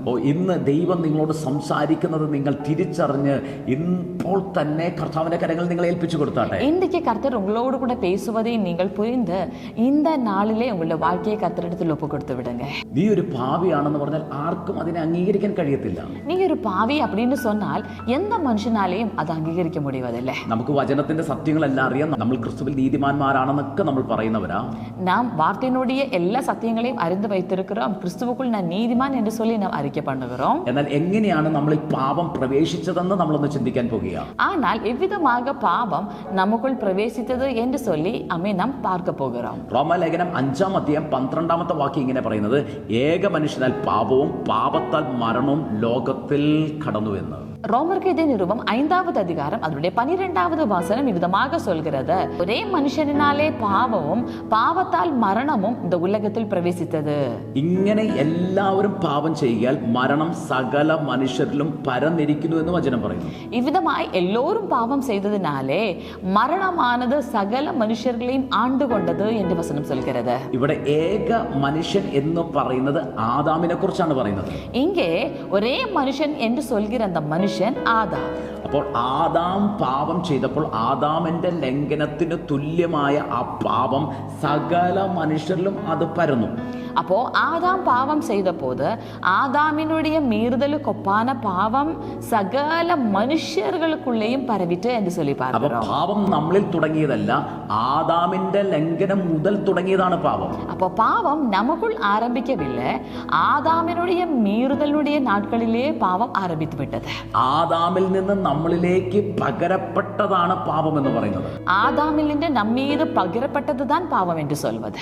ആദാമിൽ നിന്ന് നമ്മളിലേക്ക് പകരപ്പെടേണ്ടത് നീതിയായിരുന്നു. ஆதாமில் நின்று நம்ம மீது பகிரப்பட வேண்டியது உண்மையாகவே நீதியாக இருந்தது. കാരണം ദൈവം ആദാമിനെ സൃഷ്ടിച്ചത് പാപത്തിലല്ല, മറിച്ച് നീതിയിലും വിശുദ്ധിയിലുമാണ് ദൈവം ആദാമിനെ സൃഷ്ടിച്ചത്. ஆதாமை தேவன் சிருஷ்டித்தது பாவத்திலே அல்ல, நீதியிலும் പരിശുദ്ധത്തിലും താൻ ആദാമെ ദൈവൻ സൃഷ്ടിത്താർ. അപ്പൊ ദൈവം ആദാമിനെ നീതിയിൽ സൃഷ്ടിച്ചിരുന്നെങ്കിൽ നമ്മുടെ മേൽ ആദാമിൽ നിന്ന് പകരപ്പെടേണ്ടത് നീതിയായിരുന്നു. അപ്പോ ആദാമെ ദൈവൻ നീതിയിലെ സൃഷ്ടിച്ചതിനാൽ നമ്മീത് മെയ്യാകവേ പകരപ്പെട വേണ്ടിയത് അവരുടെ നീതിയാക ഇരുന്നത്. പക്ഷെ വചനം പറയുക, ഏക മനുഷ്യനാൽ പാപവും പാപത്താൽ മരണവും ലോകത്തിൽ കടന്നു എന്നാ പറയുന്നത്. ஆனால் வசனம் என்ன சொல்கிறது, ஒரே மனுஷனினாலே பாவமும் பாவத்தினால் மரணமும் உலகத்தில் பிரவேசித்தது. അപ്പൊ നമ്മുടെ വിഷയം കൊണ്ടല്ല പാപമുണ്ടായത്, നമ്മുടെ പ്രശ്നത്തിൽ നിന്നല്ല, ആദാമിൽ നിന്ന് പകരപ്പെട്ടതാണ് പാപം. அப்போ நம்மளுடைய பாவ நிமித்தம் அல்ல, மாறாக ஆதாமினுடைய மீறுதலினாலே நம்மீது பகிரப்பட்டதுதான் பாவம் என்று சொல்வது. ഈ സീഡ് നമ്മുടെ അകത്ത് കിടന്നത് കൊണ്ട് നമ്മളും എന്ത് ചെയ്യാൻ തുടങ്ങി? പാപം നമ്മുടെ ജീവിതത്തിലും പ്രവർത്തിക്കുവാൻ തുടങ്ങി. நமக்குள் இந்த விதை கிடந்ததினாலே நாமும் என்ன பண்ண ஆரம்பித்தோம்? நாமும் நம்முடைய வாழ்க்கையிலே பாவம் செய்த ஆரம்பித்தோம். യേശുവും ആ വ്യക്തിയോട് പറഞ്ഞത്, ഇനിമേൽ നീ പാപം ചെയ്യരുതെന്നാണ്. இயேசுவும் அந்த நபரை பார்த்து சொல்வது, இனிமேல் நீ பாவம் செய்யாதே. ഹല്ലേലൂയ. എന്നാൽ നമ്മുടെ ജീവിതത്തിനകത്ത് നോക്കിയാൽ നമുക്ക് പാപങ്ങളായ അനവധി പ്രശ്നങ്ങളെ നമുക്ക് കാണുവാൻ സാധിക്കും. ஆனால் நம்முடைய வாழ்க்கையில பார்த்தோம் என்று சொன்னால் பாவங்கள் என்னப்படும் அநேகம் பிரச்சனைகளை நம்முடைய வாழ்க்கையில பார்க்க முடியும். പല തരത്തിലുള്ള പാപ സ്വഭാവങ്ങൾ, പാപങ്ങൾ നമ്മുടെ ജീവിതത്തിൽ നമുക്ക് കാണുവാൻ സാധിക്കും. பல விதமான பாவ சுபாவங்கள், பாவங்கள் நம்முடைய வாழ்க்கையில பார்க்க முடியும். ആമേൻ. നമ്മുടെ ജീവിതത്തിനകത്ത് കയറിക്കിടക്കുന്ന അസൂയ, പിണക്കം, കോപം, വ്യഭിചാരം, മദ്യപാനം, ഇങ്ങനെയുള്ള ഒത്തിരി പാപ സ്വഭാവങ്ങളെ, പ്രവർത്തികളെ നമുക്ക് കാണുവാൻ സാധിക്കും. நம்முடைய வாழ்க்கையில் நம்மிடத்தில் இருக்கிறதான கோபம், பொறாமை, சண்டை, വ്യഭിചാരം, இப்படிப்பட்ட പലവിധமான പാവങ്ങൾ നമ്മുടെ வாழ்க்கையில பார்க்க முடியும். ഇതിനെല്ലാം പാപങ്ങൾ എന്നല്ല പറയുന്നത്, മറിച്ച് ഇത് ആക്ട്സ് ഓഫ് ദ സിൻ ആണ്, പാപത്തിന്റെ പ്രവൃത്തികളാണ് ഇതെല്ലാം. ഇവയെല്ലാം പാവങ്ങൾ എന്നല്ല சொல்வது, പാവത്തിനുடைய ക്രിയകൾ. പലതരത്തിലുള്ള വിഷയങ്ങൾ നമ്മുടെ ജീവിതത്തിലുണ്ട്, എങ്കിൽ പോലും പാപങ്ങൾ എന്നല്ല, അതെല്ലാം പാപത്തിൽ നിന്ന് ഉളവാകുന്ന പ്രവർത്തികളാണ്. അത് പാപത്തിന്റെ പ്രവർത്തികളാണ് അതെല്ലാം. பல விதமான பாவங்கள் என்று நம்முடைய வாழ்க்கையில நாம் பார்க்கிறோம். ஆனால் மெய்யாகவே இவையெல்லாம் ஒவ்வொரு பாவங்கள் அல்ல, பாவத்தில் நின்று உருவாகுகிறதான கிரியைகள். അപ്പോൾ എന്താണ് പാപത്തിന്റെ പ്രവൃത്തി? പാപം എന്താണ്? നമ്മുടെ ഉള്ളിൽ ഇരുന്ന് പ്രവർത്തിക്കുന്നത് എന്താണ്? அப்போ இதுதான் பாவத்தினுடைய செயல்கள், கிரியைகள். பாவம் நமக்குள் இருந்து கொண்டு எவ்விதமாக கிரியை செய்கிறது. എന്താണ് പാപത്തിന്റെ പ്രവൃത്തി എന്നും പാപം എങ്ങനെയാണ് നമ്മുടെ ഉള്ളിൽ പ്രവർത്തിക്കുന്നതെന്നും നമ്മൾ ചിന്തിക്കാൻ പോകുകയാണ്. எதுதான் பாவத்தினுடைய கிரியைகள் என்றும் பாவம் நமக்குள் இருந்து எவ்விதமாக செயல்படுகிறது என்றும் இன்றைக்கு நாம் சிந்திக்க போகிறோம். റോമാലേഖനം 7:20 നമ്മൾ വായിക്കുമ്പോൾ അവിടെ വചനം പറയുന്നു, ഞാൻ ഇച്ഛിക്കാത്തതിനെ ചെയ്യുന്നു എങ്കിലോ അതിനെ പ്രവർത്തിക്കുന്നത് ഞാനല്ല, എന്നിൽ വസിക്കുന്ന പാപമത്രയെന്ന് പൗലോസ് റോമാലേഖനം 7:20 പറയുകയാണ്. பவுல் ரோமருக்கு எழுதிய நிருபம் 7வது அதிகாரம் அதனுடைய 20வது வசனத்தில் விதமாக சொல்கிறது, அந்தபடி நான் விரும்பாததை நான் செய்தால் நான் அல்ல, எனக்குள்ளே வாசமாயிருக்கிற பாவமே அப்படி செய்கிறது. ഇവിടെ നിങ്ങൾ ആ വചനം ഒന്ന് ശ്രദ്ധിച്ചേ. പൗലോസ് പറയാ, ഞാൻ ഇച്ഛിക്കാത്തതിനെ ചെയ്യുന്നു എങ്കിലോ അതിനെ പ്രവർത്തിക്കുന്നത് ഞാനല്ല, എന്നിൽ വസിക്കുന്ന பாவமற்றே. இந்த வசனத்தை கவனிங்க. பவுல் இந்த இடத்தில் சொல்வது என்ன? நான் விரும்பாததை செய்கிறேன் என்றால் அது நான் அல்ல, எனக்குள் வாசமாய் இருக்கிற பாவமே. അപ്പോൾ നമ്മളിൽ ഇച്ഛിക്കാത്ത പ്രവൃത്തി നമ്മളെ കൊണ്ട് ചെയ്യിക്കുന്നത് അത് നമ്മളിൽ വസിക്കുന്ന പാപമാണെന്ന് ഇവിടെ വചനം പറയുന്നു. அப்போ நாம் விரும்பாததை நம்மை வைத்து செய்ய வைப்பது அது நாம் அல்ல, நமக்குள் வாசமாய் இருந்த பாவமே என்று சொல்லி நாம் பார்க்கிறோம். റോമാലേഖനം 7:15 പറയുന്നു, ഞാൻ പ്രവർത്തിക്കുന്നത് ഞാൻ അറിയുന്നില്ല, ഞാൻ ഇച്ഛിക്കുന്നതിനെയല്ല പകയ്ക്കുന്നതിനത്രേ ഞാൻ ചെയ്യുന്നത്. ரோமருக்கு நிருபம் 7வது அதிகாரம் அதனுடைய 15வது வசனம் இவ்விதமாக சொல்கிறது, நான் செய்கிறது எனக்கே சம்மதி இல்லை, நான் விரும்புகிறதை செய்யாமல் நான் வெறுக்கிறதையே செய்கிறேன். ഹല്ലേലൂയ. റോമാലേഖനം 7:17 നിങ്ങളൊന്ന് ശ്രദ്ധിച്ചേ. ഞാൻ ഇച്ഛിക്കാത്തതിനെ പ്രവർത്തിക്കുന്നത് ഞാനല്ല, എന്നിൽ വസിക്കുന്ന പാപമത്രേ. ரோமருக்கு நிருபம் 5:17வது வசனம் என்ன சொல்கிறது சொல்லி பாருங்க. நான் விரும்பாவதை செய்வேன், ஆனால் நான் அல்ல, எனக்குள் வாசமாய் இருக்கிற பாவமே. അപ്പൊ ഇവിടെ പാപത്തിന്റെ പ്രവൃത്തി എന്ന് പറയുന്നത് നമ്മളിൽ വസിച്ചുകൊണ്ട് നമുക്ക് ഇഷ്ടമില്ലാത്ത പ്രവൃത്തി നമ്മളെ കൊണ്ട് ചെയ്യിപ്പിക്കുന്നത്, തിന്മയായിട്ടുള്ളത് നമ്മളെ കൊണ്ട് ചെയ്യിപ്പിക്കുന്നതാണ് പാപത്തിന്റെ പ്രവൃത്തി എന്ന് പറയുന്നത്. அப்போ பாவத்தினுடைய சுபாவம், பாவத்தினுடைய கிரியை என்னவென்று சொல்லி பாருங்க. நாம் விரும்பாததே நமக்குள் இருந்து கொண்டு நம்மை செய்ய வைக்கிறதான ஒரு கிரியை, அதுதான் பாவம் நமக்குள் இருந்து கொண்டு செய்வது. അപ്പൊ പാപത്തിന് ഇഷ്ടമുള്ള പ്രവർത്തികളെ, പാപത്തിന് താല്പര്യമുള്ള പ്രവർത്തികളെ നമ്മളിൽ ഇരുന്നു കൊണ്ട് നമ്മളെ കൊണ്ട് അത് പ്രവർത്തിക്കുക. அப்போ பாவம் விரும்புகிறதான காரியங்களை நமக்குள் இந்த பாவம் வாசமாய் இருந்து கொண்டு நம்மளை வைத்து செய்ய வைக்கிறது. റോമാലേഖനം 7:18 പൗലോസ് പറയാം, നന്മ ചെയ്യണമെന്ന് എനിക്ക് താല്പര്യമുണ്ട്. ரோமருக்கு நிருபம் 7:18 விதமாக சொல்கிறது, நன்மை செய்ய வேண்டும் என்கிறதான விருப்பம் என்னிடத்தில் இருக்கிறது. നന്മ ചെയ്യണമെന്നുള്ള ആഗ്രഹം എൻ്റെ ഉള്ളിലുണ്ട്, നന്മ செய்ய வேண்டும் என்றதான விருப்பம் எனக்குள்ளுண்டு. പക്ഷേ എന്നെ കൊണ്ട് അത് പ്രവർത്തിക്കാൻ കഴിയുന്നില്ല. ஆனால் என்னால் அது செய்ய முடியவில்லை. ഇതാണ് ഒരുവന്റെ അകത്ത് പാപം ആക്റ്റീവായാൽ അവൻ എത്ര വിചാരിച്ചാലും അവന് നന്മ പ്രവർത്തിക്കാൻ പറ്റത്തില്ല. இதுபோலதான் அன்பானவர்களே, ஒருவனுக்குள்ளே பாவம் செயல்பட ஆரம்பித்தால் அவன் எவ்வளவுதான் நன்மை செய்ய விரும்பினாலும் அவனாலே அது செய்ய முடிவதில்லை. റോമാലേഖനം 7-18 വാക്യത്തിനകത്ത് പൗലോസ് പറയുക, നന്മ ചെയ്യുവാനുള്ള താല്പര്യം എനിക്കുണ്ട്, പക്ഷെ അത് പ്രവർത്തിക്കാൻ കഴിയുന്നില്ല. பாருங்க அன்பானவர்களே, ரோமர் எழுதிய நிருபம் 7வது அதிகாரம் அதனுடைய 18வது வசனத்தில் நம்ம என்ன பார்க்கிறோம்? நன்மை செய்ய வேண்டும் എന്നதான விருப்பம் எனக்கு உண்டு, ஆனால் அது என்னால செய்ய முடியவில்லை. എന്നാൽ അപ്പോസ്തല പ്രവൃത്തി 10-38 വാക്യത്തിനകത്ത് പാപം അല്പം പോലും സ്വാധീനം ചെലുത്തുവാൻ കഴിയാത്ത യേശുക്രിസ്തുവിനെ കുറിച്ച് അവിടെ പറയുക, നസ്രേനായ യേശുവിനെ ദൈവം പരിശുദ്ധാത്മാവിനാലും ശക്തിയാലും അഭിഷേകം ചെയ്തു.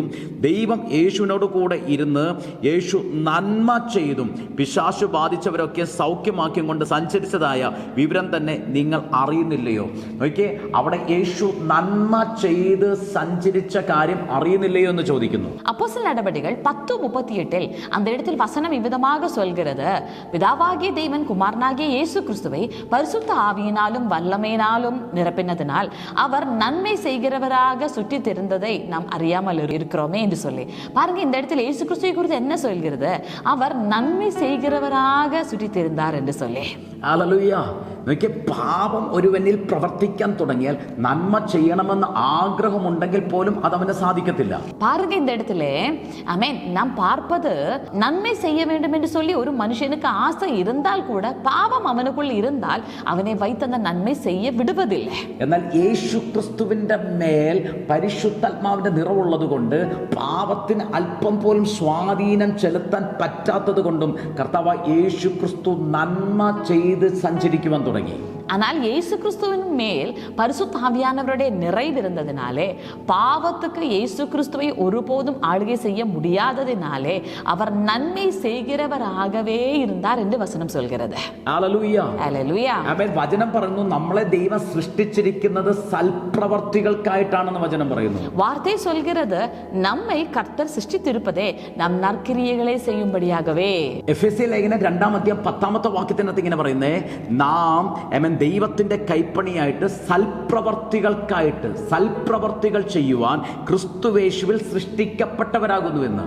எபேசியருக்கு நிருபம் 2வது அதிகாரம் அதனுடைய 10வது வசனம் இவ்விதமாக சொல்கிறது, நற்கிரியைகளை செய்வதற்கு நாம் கிறிஸ்து இயேசுவுக்குள் சிருஷ்டிக்கப்பட்டிருக்கிறோம். പിതാവാം ദൈവം നമ്മളെ സൃഷ്ടിച്ചിരിക്കുന്നത് ക്രിസ്തുവേശുവിൽ നമ്മൾ സൽപ്രവർത്തികൾ ചെയ്യുവാൻ വേണ്ടിയിട്ടാണ്. பிதாவாகிய தேவன் நம்மை சிருஷ்டித்திருப்பது நாம் கிறிஸ்து இயேசுவுக்குள் நற்கிரியைகளை செய்யும்படிக்கு. പക്ഷെ ഇവിടെ പൗലോസ് പറയാ, പാപം അകത്ത് ആക്റ്റീവായിരിക്കുന്നത് കൊണ്ട്, പാപമുള്ളത് കൊണ്ട്, ആ പാപം എനിക്ക് ആഗ്രഹമുള്ള നന്മ ചെയ്യുവാൻ എന്നെ അനുവദിക്കാതെ മറിച്ച് തൻ്റെ പ്രവർത്തികൾ ഏറ്റവും മോശമായ ഏറ്റവും മ്ലേച്ഛകരമായ പ്രവർത്തികളെ എന്നെ കൊണ്ട് പ്രവർത്തിപ്പിച്ചു കൊണ്ടിരിക്കുക. அப்போ இந்த இடத்துல நம்ம என்ன பார்க்கிறோம்? வசனம் என்ன சொல்கிறது? பாவமானது நான் வாஞ்சிக்கிற நன்மையை என்னை வைத்து ஆமென் செய்ய வைக்காமல் எனக்குள்ளே வாசம் பண்ணிக்கொண்டு மிக மோசமான எந்த விதத்திலும் நம்ம நன்மை அல்லாத விஷயங்களை எனக்குள் இருந்து கொண்டு என்னை வைத்து செய்ய வைத்துக் கொண்டிருக்கிறது. പാപത്തിന്റെ പ്രശ്നം എന്താ? റോമാലേഖനം 6-15-17 വാക്യങ്ങളൊക്കെ വായിക്കുമ്പോൾ പാപം നമ്മളെ ആ പാപത്തിന്റെ ദാസന്മാരാക്കി മാറ്റുകയാണ് ചെയ്യുന്നത്. பாவத்தினுடைய ஒரு பிரச்சனை என்ன? ரோமர் எழுதிய நிருபம் 6வது அதிகாரம் அதனுடைய 14-15வது வசனமெல்லாம் நம்ம பார்க்கும்போது பாவமானது நம்மை தம்முடைய அடிமைகளாக மாற்றுகிறது என்று பார்க்கிறோம். ഒരിക്കലും ഒരു ദാസന് സ്വന്തമായി സ്വതന്ത്രമായി ഒരു പ്രവൃത്തി ചെയ്യുവാൻ സാധിക്കത്തില്ല. ஒருபோதும் ஒரு அடிமைக்கு சொந்தமாக ஒரு விடுதலை பெற்றவனாக கிரியைகளை செய்ய முடிவதில்லை. ദാസ ചെയ്യേണ്ടത് എന്താണോ യജമാനൻ നിയോഗിക്കുന്നത് അത് മാത്രമേ ദാസന് ചെയ്യുവാൻ അനുവാദമുള്ളൂ. ஒரு அடிமை செய்வது என்னது? தன்னுடைய எஜமானன் எதை கட்டளை இடுகிறானோ, எதை செய்ய வைக்கிறானோ அது மட்டும்தான் ஒரு அடிமைக்கு செய்ய முடியும். ദൈവമക്കളെ, ഇപ്പോഴും നിങ്ങൾക്ക് സ്വതന്ത്രമായി ക്രിസ്തുവേശുവിന്റെ സ്വാതന്ത്ര്യത്തിൽ പുണ്യപ്രവർത്തികൾ ചെയ്തുകൊണ്ട്, നല്ല പ്രവർത്തികൾ ചെയ്തുകൊണ്ട്, സൽപ്രവർത്തികൾ കൊണ്ട് ജീവിക്കാൻ സാധിക്കുന്നില്ലെങ്കിൽ അതിൻ്റെ അർത്ഥം നിങ്ങളെ എവിടെയോ പാവം തൻ്റെ ദാസനാക്കി വച്ചിരിക്കുക. தேவ பிள்ளைகளே, உங்களுக்கு நிச்சயமாகவே கர்த்தருடைய பிரசனத்தில் நிறைந்து கொண்டு கர்த்தர் விரும்புகிறதான காரியங்களை உங்களால் செய்ய முடியாவிட்டால் இப்பொழுதும் நீங்கள் புரிந்து கொள்ளுங்க, பாவமானது எங்கேயோ உங்களை அடிமைகளாக வைத்து இருக்கிறது. കാരണം ഒരു ദാസന് സ്വന്തമായി ഒരു പ്രവൃത്തി ചെയ്യുവാൻ സാധിക്കത്തില്ല. കാരണം ഒരു അടിമയ്ക്ക് സ്വയமாக തன்னுடைய ക്രിയകളെ செய்ய முடிவதில்லை. യജമാനൻ എന്താണോ അവന്റെ മേൽ ഏൽപ്പിച്ചിരിക്കുന്ന ഡ്യൂട്ടി അത് മാത്രമേ ഒരു ദാസൻ ചെയ്യുവാൻ സാധിക്കത്തുള്ളൂ. ஒரு எஜமானன் தன் மீது ஒப்புவித்திருக்கிற வேலை எதுவோ அது மட்டும் தான் ஒரு அடிமைக்கு செய்ய முடியும். ഹല്ലേലൂയ. ഹല്ലേലൂയ. ഇന്നും നിങ്ങൾക്ക് പുറത്തു വരാൻ കഴിയുന്നില്ലെങ്കിൽ നിങ്ങൾ തിരിച്ചറിഞ്ഞേ നിങ്ങൾ എവിടെയോ ദാസ്യത്വം അനുഭവിച്ചുകൊണ്ടിരിക്കുക. இன்றைக்கும் உங்களால வெளியே வர முடியாவிட்டால் நீங்கள் புரிந்து கொள்ளுங்க, எங்கே எல்லாமோ மறுபடியும் நீங்கள் அடிமைத்தனத்துக்குள்ளேயே இருக்கிறீர்கள். വചനം എന്താ പറയുന്നത്? നിങ്ങൾ പിന്നെയും ഭയപ്പെടേണ്ടതിന് ദാസ്യത്വത്തിന്റെ ആത്മാവിനെ അല്ല നിങ്ങൾ പ്രാപിച്ചിരിക്കുന്നതെന്ന് വചനം പറയുന്നു. வார்த்தை என்ன சொல்கிறது? மறுபடியும் நீங்கள் பயப்படும்படியாக அடிமைத்தனத்தினுடைய ஆவியே அல்ல நீங்கள் பெற்றிருப்பது. ഇന്ന് ദാസ്യത്വത്തിൽ നിന്ന്, പാപത്തിന്റെ ദാസന്മാരായിരിക്കുന്ന അനുഭവത്തിൽ നിന്ന് പുറത്തു വരുവാൻ എത്ര പേർ ആഗ്രഹിക്കുന്നു? இன்றைக்கு அடிமைத்தனத்தில் நின்று, பாவத்தினுடைய அடிமைத்தனத்தில் நின்று வெளியே வர எத்தனை பேர் வாஞ்சிக்கிறீங்க? എങ്ങനെ പുറത്തു വരാൻ കഴിയുമെന്നാണ് ഇന്ന് നമ്മൾ ഷെയർ ചെയ്യാൻ പോകുന്നത്. எவ்விதமாக உங்களுக்கு வெளியே வர முடியும் என்றுதான் இன்றைக்கு நாங்க ஷேர் பண்ண போகிறோம். ഈ വചനം നിങ്ങൾ കേൾക്കുമ്പോൾ നിങ്ങൾ പിന്നെ പാപത്തിന് ദാസന്മാരായിരിക്കത്തില്ല, പരിപൂർണ സ്വാതന്ത്ര്യം പ്രാപിച്ച ദൈവപുത്രന്മാരായി നിങ്ങൾ വാഴുവാൻ പോകുകയാണ്. இந்த வசனம் நீங்கள் கேட்கும் போது இனி நீங்கள் பாவத்துக்கு அடிமைகளாக இருக்க மாட்டீர்கள். பாவத்தில் நின்று முற்றும் விடுதலையாக்கப்பட்ட தேவனுடைய சுதந்திரவாளிகளாக நீங்கள் கிரியை செய்ய போகிறீர்கள். നിങ്ങൾ ഈ വചനത്തിന്റെ മേൽ ദൈവത്തിന്റെ കരങ്ങളിൽ നിങ്ങളെ തന്നെ ഒന്ന് ഏൽപ്പിച്ചു കൊടുത്താട്ടെ. ഒരു വലിയ ഡെലിവറൻസ് നിങ്ങളുടെ ജീവിതത്തിനകത്ത് സംഭവിക്കാൻ പോകുകയാണ്. தெய்வ பிள்ளைகளே, இந்த வார்த்தையை கேட்கும் போது நீங்கள் கர்த்தருடைய கரத்தில் பரிபூர்ணமாக உள்ள வாழ்க்கைகளை ஒப்புக்கொடுங்க. நீங்கள் பெரிதான ஒரு விடுதலையை பெற்றுக்கொள்றீங்க. ഹല്ലേലൂയ. ഹല്ലേലൂയ. പാപത്തിന്റെ സ്വഭാവം ഇതാണ്, അവൻ ദാസനാക്കി മാറ്റുകയാണ് നമ്മളെ ചെയ്യുന്നത്. அப்ப பாவத்தினுடைய சுபாவம் இதுவே. பாவமானது நம்மை அடிமையாக மாற்றுகிறது. റോമാലേഖനം 7:23 വാക്യത്തിനകത്ത് പാപത്തിന്റെ പ്രമാണത്തെക്കുറിച്ച്, പാപത്തിന്റെ നിയമത്തെക്കുറിച്ച് പൗലോസ് പറയുന്നത് നമുക്ക് കാണുവാൻ സാധിക്കുന്നു. ரோமர்க்கெழுதின நிருபம் 7வது அதிகாரம் அதனுடைய 23வது வசனத்தில் பாவத்தினுடைய நியமத்தை குறித்து பவுல் எடுத்து சொல்வதை பார்க்கிறோம். ആ പാപത്തിന്റെ നിയമം എന്താ ചെയ്യുന്നത്?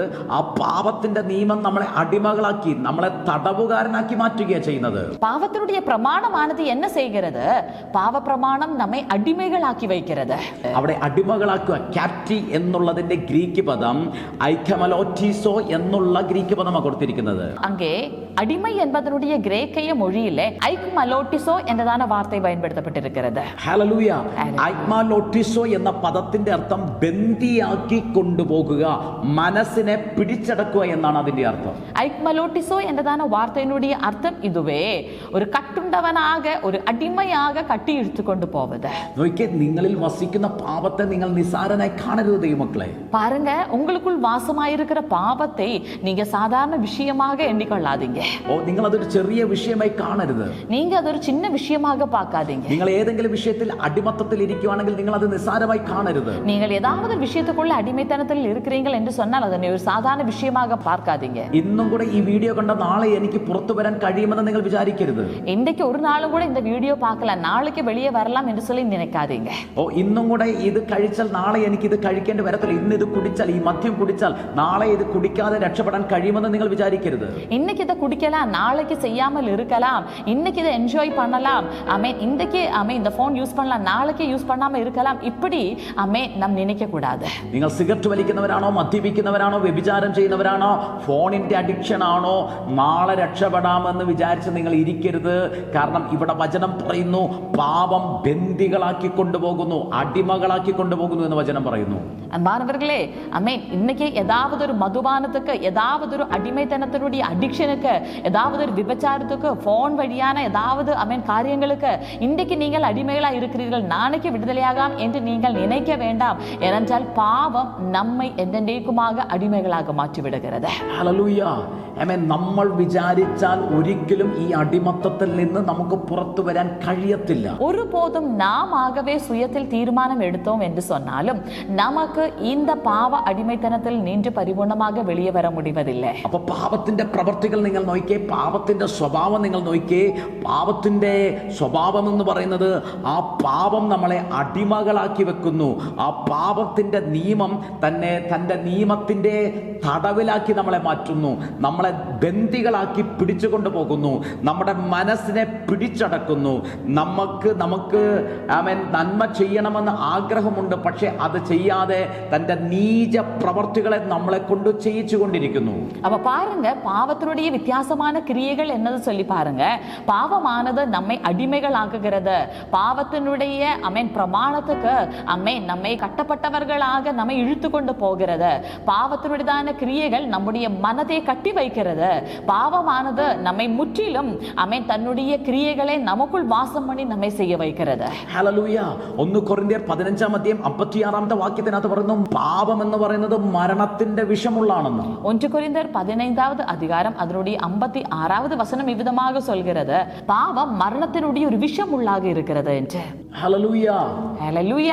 ആമേൻ. നോക്കിയേ, ഇത്രയും നമ്മളെ അടിമകളാക്കി വെച്ചിട്ട് ഇതിനെ നമ്മൾ ശ്രദ്ധിക്കാതെ, ഇതിൽ നിന്ന് വിടുതലാകാൻ ആഗ്രഹിക്കാതെ, പലപ്പോഴും നമ്മുടെ കടബാധ്യത മാറാനാണ് നമ്മൾ പ്രാർത്ഥിക്കുന്നത്, രോഗം മാറാനാണ് പ്രാർത്ഥിക്കുന്നത്, കുടുംബ പ്രശ്നങ്ങൾ മാറാനാണ് നമ്മൾ പ്രാർത്ഥിച്ചുകൊണ്ടിരിക്കുന്നത്. பாருங்க, இவ்வளவு பெரிதான ஒரு அடிமைத்தனத்தில் இருக்கும் போதும் பல நேரத்திலும் இதை அறியாமல் நாம் கடன் பிரச்சனை மாறட்டும், குடும்ப பிரச்சனைகள் மாறட்டும், மற்ற பல விஷயங்கள் ஒரு விடுதலை வேண்டும் என்று தான் நாம் ஜெபித்துக் கொண்டிருக்கிறோம். നമ്മൾ ഇസ്രായേൽ ജനങ്ങളെ പോലെ, രക്ഷിക്കപ്പെടാത്ത ഇസ്രായേൽ ജനങ്ങളെ പോലെ, അവർ പറയുന്നത് ഞങ്ങൾ ആർക്കും അടിമകളല്ലെന്ന് അവർ പറയുന്നത്. நாம் ரட்சிப்பை அறியாத இஸ்ரவேல் ஜனங்களை போல இருக்கிறோம். அவர்கள் சொல்வது அவர்கள் இதுவரைக்கும் யாருக்கும் அடிமையா இருந்ததில்லை. അവരെ പലപ്പോഴും ബന്ദികളായിട്ട് പല രാജാക്കന്മാർ പിടിച്ചുകൊണ്ടുപോയി അടിമകളാക്കി വെച്ചിട്ടുണ്ട്. എന്നിട്ടും അവർ പറഞ്ഞു, ഞങ്ങൾ അബ്രഹാമിന്റെ സന്തതികളാണ്, ഞങ്ങൾ ഇതുവരെ ആർക്കും അടിമകളായിരുന്നിട്ടില്ല. ஆமென். பல ராஜாக்களும் அவர்களை பிடித்து கொண்டு போய் அடிமைகளாகி வைத்த நாட்கள் அவர்களை கடந்த கால வாழ்க்கையில் இருந்தும் அவர்கள் சொல்வது என்ன, நாங்கள் ஆபிரகாமினுடைய குமாரர்கள் யாருக்கும் இதுவரைக்கும் അടിമകളാக ഇരുന്നതില്ലേ. ഹല്ലേലൂയ. ഇതുപോലെയാ ദൈവമക്കൾ പറയുന്നത്, എൻ്റെ ജീവിതത്തിൽ ഒരു പാവമില്ല, ഞാൻ ഒന്നും ചെയ്യാറില്ല, ഞാൻ ഇപ്പോഴും വിശുദ്ധിയിലാണ് ജീവിക്കുന്നത്. இதுபோலதான் பல தேவனுடைய பிள்ளைகளும் சொல்வது, ஆமென், நான் எந்த பாவமும் செய்யாமல் இருக்கிறேன், நான் இப்போதும் பரிசுத்தமாய் இருக்கிறேன். ആമേൻ. ഞാൻ പറയട്ടെ, ക്രിസ്തുവിൽ നിന്ന് നിങ്ങളെ തെറ്റിക്കുന്നതെല്ലാം പാപമാ ദൈവമക്കളെ. நான் சொல்லவா, கிறிஸ்துவில் நின்று நம்மை நழுவ விடுவது எல்லாமே பாவம். ഹമാട്ടിയ നമ്മുടെ ലക്ഷ്യത്തെ തെറ്റിക്കുന്നതാണ് പാപം. ഹമാർട്ടിയ നമ്മുടെ ലക്ഷ്യത്തെ നഴുവ വിടുവതേ പാപം. ഈ പാപം നമ്മുടെ അകത്ത് വസിക്കുന്നുണ്ടെങ്കിൽ ഒരു നന്മ പ്രവർത്തിയും ചെയ്യുവാൻ ഈ പാപം നമ്മളെ അനുവദിക്കത്തില്ല. പാവം നമുക്കുള്ളே வாசமாய் இருக்கிறது என்று சொன்னால் எந்த நற்கிரியையுமே செய்ய இந்த பாவமானது நம்மை ஒருபோதும் அனுமதிப்பதில்லை. മറിച്ച് തന്റെ മോശമായ നീച പ്രവർത്തികളെ നമ്മളെ കൊണ്ട് ചെയ്യിപ്പിച്ചുകൊണ്ടേയിരിക്കും. மாறாக தன்னுடைய தவறான கீழ்த்தனமான கிரியைகளை நம்மை கொண்டு கட்டாயப்படுத்தி செய்ய வைத்துக் கொண்டிருக்கும். ഇതെല്ലാം പറഞ്ഞിട്ട് റോമാലേഖനം 7-24 വാക്യത്തിനകത്ത് പൗലോസ് വീണ്ടും എടുത്തു പറയുക, അയ്യോ ഞാൻ അരിഷ്ട മനുഷ്യൻ, ഈ മരണത്തിന് അധീനമായ ശരീരത്തിൽ നിന്ന് എന്നെ ആർ വിടുവിക്കുമെന്ന് ചോദിക്കുന്നത്. இவ்வளவெல்லாம் சொல்லிவிட்டு ஆமென், ரோமர் 7வது அதிகாரம் அதனுடைய 24வது வசனத்தில் பவுல் இவ்விதமாக சொல்கிறது, நிர்பந்தமான மனுஷன் நான், இந்த மரண சரீரத்தில் நின்று யார் என்னை விடுதலையாக்குவார். ഹല്ലേലൂയ. ഇതിനകത്തു നിന്ന് എന്നെ ആർക്ക് വിടുവിക്കാൻ കഴിയും, രക്ഷിക്കാൻ കഴിയുമെന്നാണ് അവിടെ ചോദിക്കുന്നത്.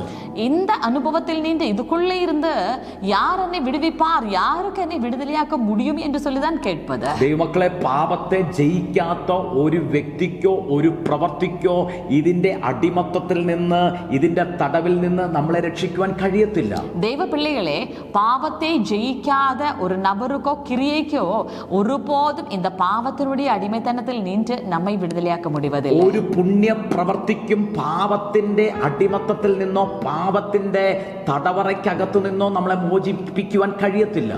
எந்த நபர்களுக்கும் பாவத்தினுடைய அடிமைத்தனத்தில் நின்றோ பாவத்தினுடைய கிரியைகளில் நின்றோ நம்மை ஒருபோதும் விடுவிக்க முடிவதில்லை.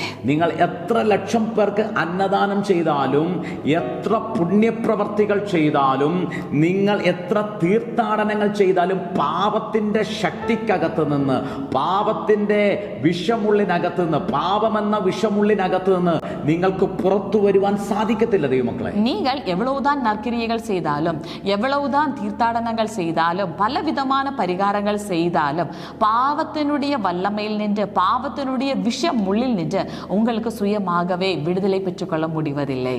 പാപത്തെ ജയിച്ച, പാപത്തെ ഇല്ലാതാക്കിയ, പാപത്തെ തകർത്ത ഒരു വ്യക്തിക്ക് മാത്രമേ ഇതിനകത്തു നിന്ന് നമ്മളെ പൂർണ്ണമായി രക്ഷിക്കുവാൻ ജയിക്കുവാൻ കഴിയത്തുള്ളൂ. பாவத்தை ஜெயித்த பாவத்தினுடைய வல்லமையே இல்லாமல் பண்ணின பாவத்தை மேற்கொண்ட ஒரு நபருக்கு மட்டுமே இதற்குள் நின்று நம்மை முற்றிலும் விடுதலையாக்க முடியும். ഇതിനകത്തുനിന്ന് എങ്ങനെ രക്ഷ പ്രാപിക്കാമെന്ന് നമ്മൾ ഷെയർ ചെയ്യാൻ പോകുകയെ. എത്ര പേർ അതിനെ പ്രാപിക്കാൻ റെഡിയായിരിക്കുന്നു? இதற்குள்ளே நின்று இந்த பாவத்தில் நின்று எவ்விதமாக விடுதலையாக்கப்படுகிறோம் என்று சொல்லி நம்ம ஷேர் பண்ண போகிறோம். எத்தனை பேர் அது பெற்றுக்கொள்ள ரெடியா இருக்கிறீங்க?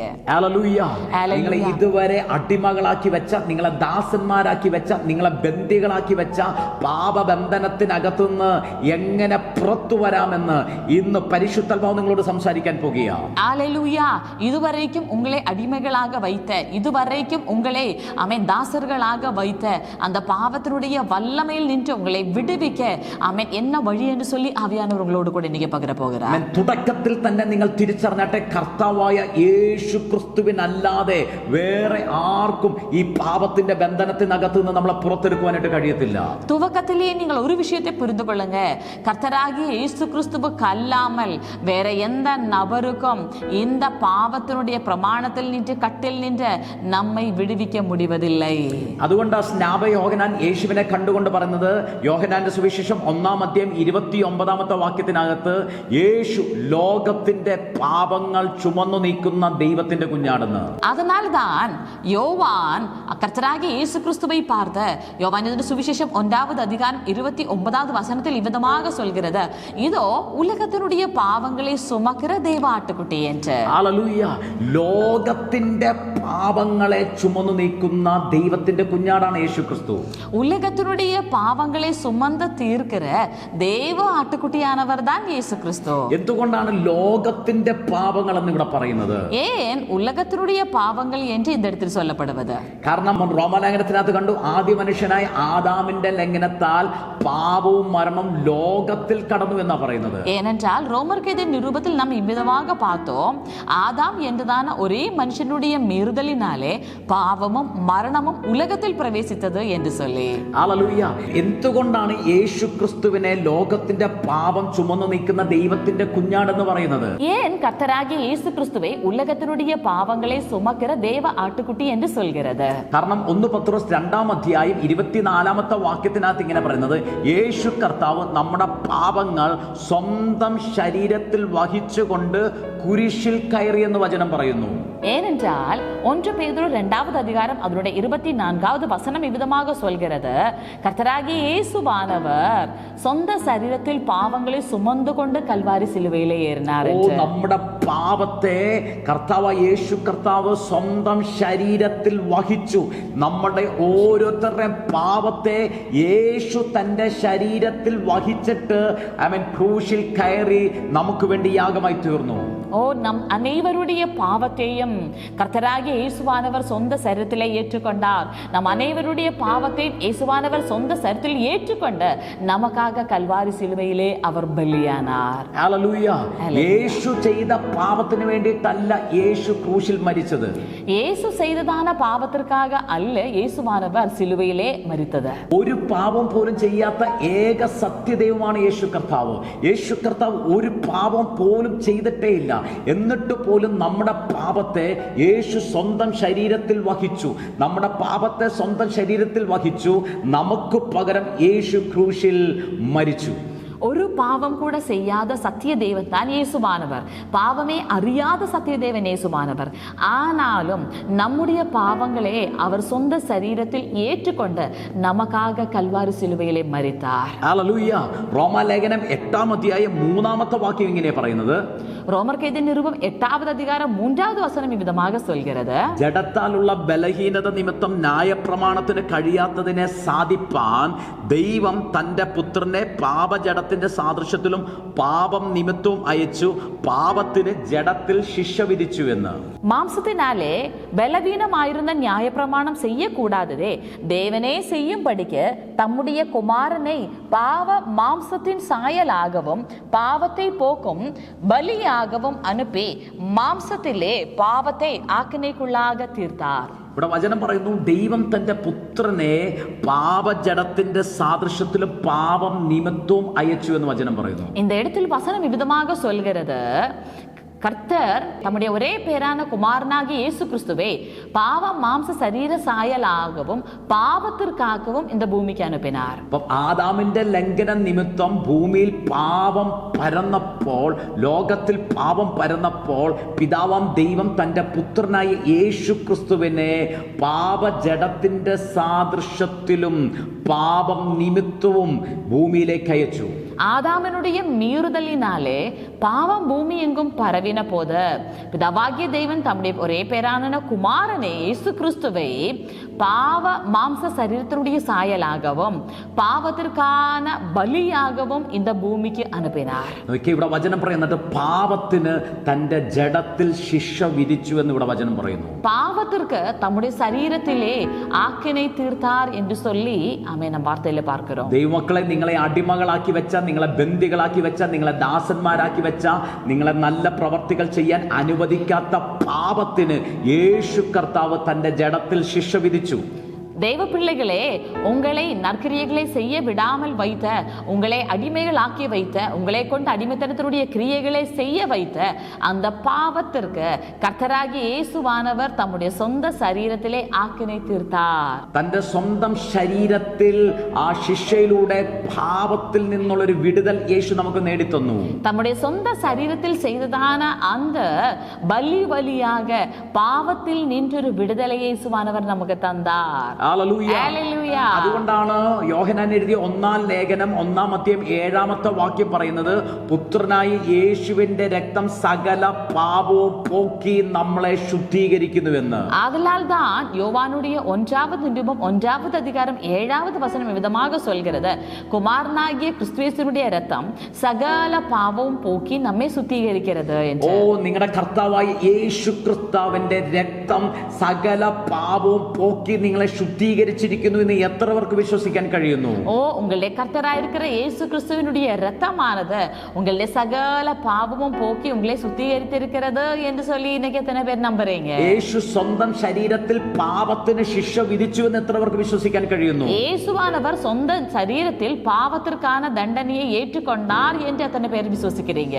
നിങ്ങളെ നന്മ പ്രവർത്തിക്കാൻ അനുവദിക്കാതെ വ്യഭിചാരത്തിലും മദ്യപാനത്തിലും വെറിക്കൂത്തിലും സകല അധർമ്മത്തിലും അസൂയിലും പിണക്കത്തിലുമെല്ലാം ബന്ദിയാക്കിയിട്ട, ദാസനാക്കിയിട്ട ആ പാപത്തിനകത്ത് നിന്ന് നിങ്ങളെ വിടുതലാക്കാൻ യേശു കർത്താവ് പാപത്തിൽ സ്വന്തം ശരീരത്തിൽ ശിക്ഷ വിധിച്ചുവെന്ന് എത്ര പേർക്ക് വിശ്വസിക്കാൻ കഴിയുന്നു? உங்களை எல்லா விதத்திலும் அடிமைகளாக்கி வைத்த, பாவத்தினாலும் அக்கிரமத்தினாலும் எல்லாம் அந்த கிரியைகளை செய்ய வைத்து உங்களை அடிமையாக்கி வைத்த அந்த பாவத்தினுடைய கிரியைகளில் நின்று இயேசுவானவர் உங்களை விடுவித்தார் என்று இன்னைக்கு எத்தனை பேர் விசுவசிக்கிறீர்கள்? ഹല്ലേലൂയ.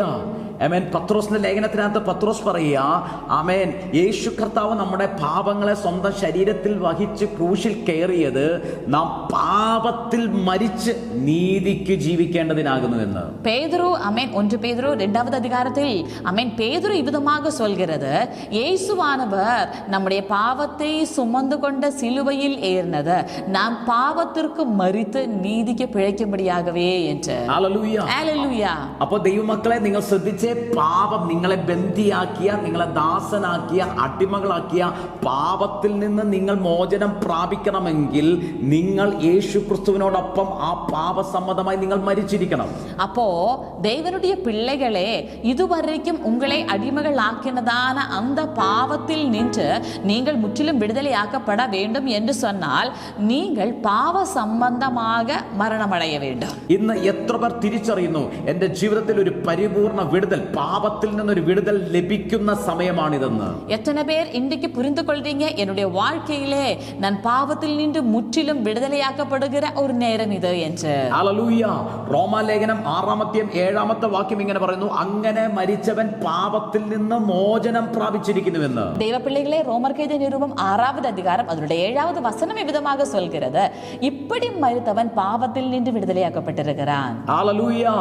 ഇന്ന് എത്ര പേർക്ക് വിശ്വസിക്കാൻ കഴിയുന്നു, എന്നെ അടിമയാക്കി വെച്ചിരുന്ന ഒരു പാപമുണ്ടായിരുന്നു, എന്നെ ദാസനാക്കി വെച്ചിരുന്ന ഒരു പാപമുണ്ടായിരുന്നു, എന്നെ തടവറയിലാക്കി വെച്ചിരുന്ന ഒരു പാപമുണ്ടായിരുന്നു. ഇന്ന് ഞാൻ ആ പാപത്തിൽ നിന്ന് മോചനം പ്രാപിച്ചിരിക്കുന്നുവെന്ന് എത്ര പേർക്ക് വിശ്വസിക്കാൻ കഴിയുന്നു? എന്നെ അടിമയാക്കി வைத்திருந்த ഒരു പാപം ഇരുന്നത്, എന്നെ ആളുകை செய்து கொண்டிருந்த ஒரு பாவம் இருந்தது, என்னை வைத்து ஆமென் பாவத்தினுடைய கிரியைகளை செய்ய வைத்திருந்தான ஒரு பாவம் இருந்தது.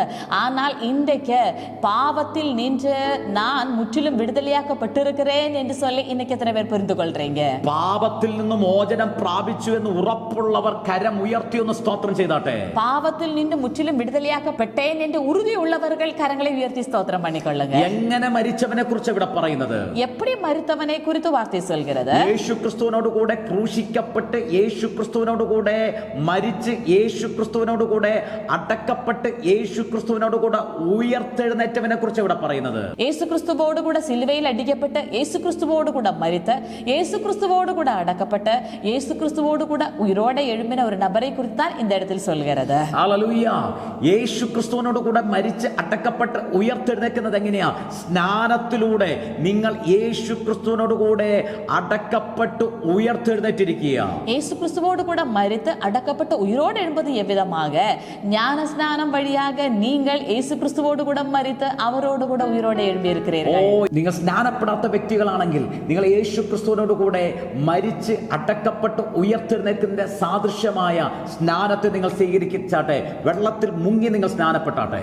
மாணவர்களே, நீங்கள் ஞானஸ்நானம் பெற்றுக்கொள்ளாத ஒரு நபர் என்று சொன்னால், இயேசு கிறிஸ்துவோடு கூட மரித்து இயேசு கிறிஸ்துவோடு கூட உயிரோடு எழும்புவதனுடைய அடையாளமான ஞானஸ்நானத்தை இன்றைக்கே நீங்கள் பெற்றுக்கொள்ளுங்க. കൊളോസ്യ ലേഖനം 2:12 വാക്യം ഇങ്ങനെ പറയുന്ന, സ്നാനത്തിൽ നിങ്ങൾ ക്രിസ്തുവിനോട് കൂടെ അടക്കപ്പെടുകയും ക്രിസ്തുവിനെ മരിച്ചവരുടെ ഇടയിൽ നിന്ന് ഉയർത്തെഴുന്നേൽപ്പിച്ച ദൈവത്തിന്റെ വ്യാപാര ശക്തിയുള്ള വിശ്വാസത്താൽ ക്രിസ്തുവിനോട് കൂടെ ഉയർത്തെഴുന്നേൽക്കുകയും ചെയ്യുന്നു എന്ന്.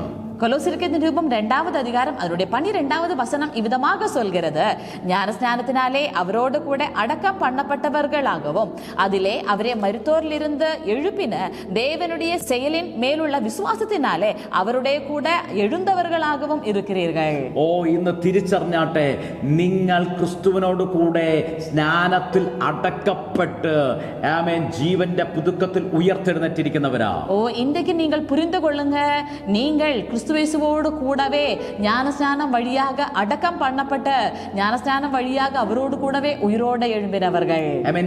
ക്രിസ്തുവിനോട് കൂടെ ഇങ്ങനെ മരിച്ചവരെ കുറിച്ച് റോമാലേഖനം 6:11 വാക്യം ഇങ്ങനെ പറയുന്നത്, നിങ്ങളും പാപസംബന്ധമായിട്ടാണ് മരിച്ചിരിക്കുന്നത്. இவ்விதமாக கிறிஸ்துவுடனே கூட மரித்தோர்களை குறித்து ரோமர்கள் நிருபம் 11வது அதிகாரம் என்ன சொல்கிறது?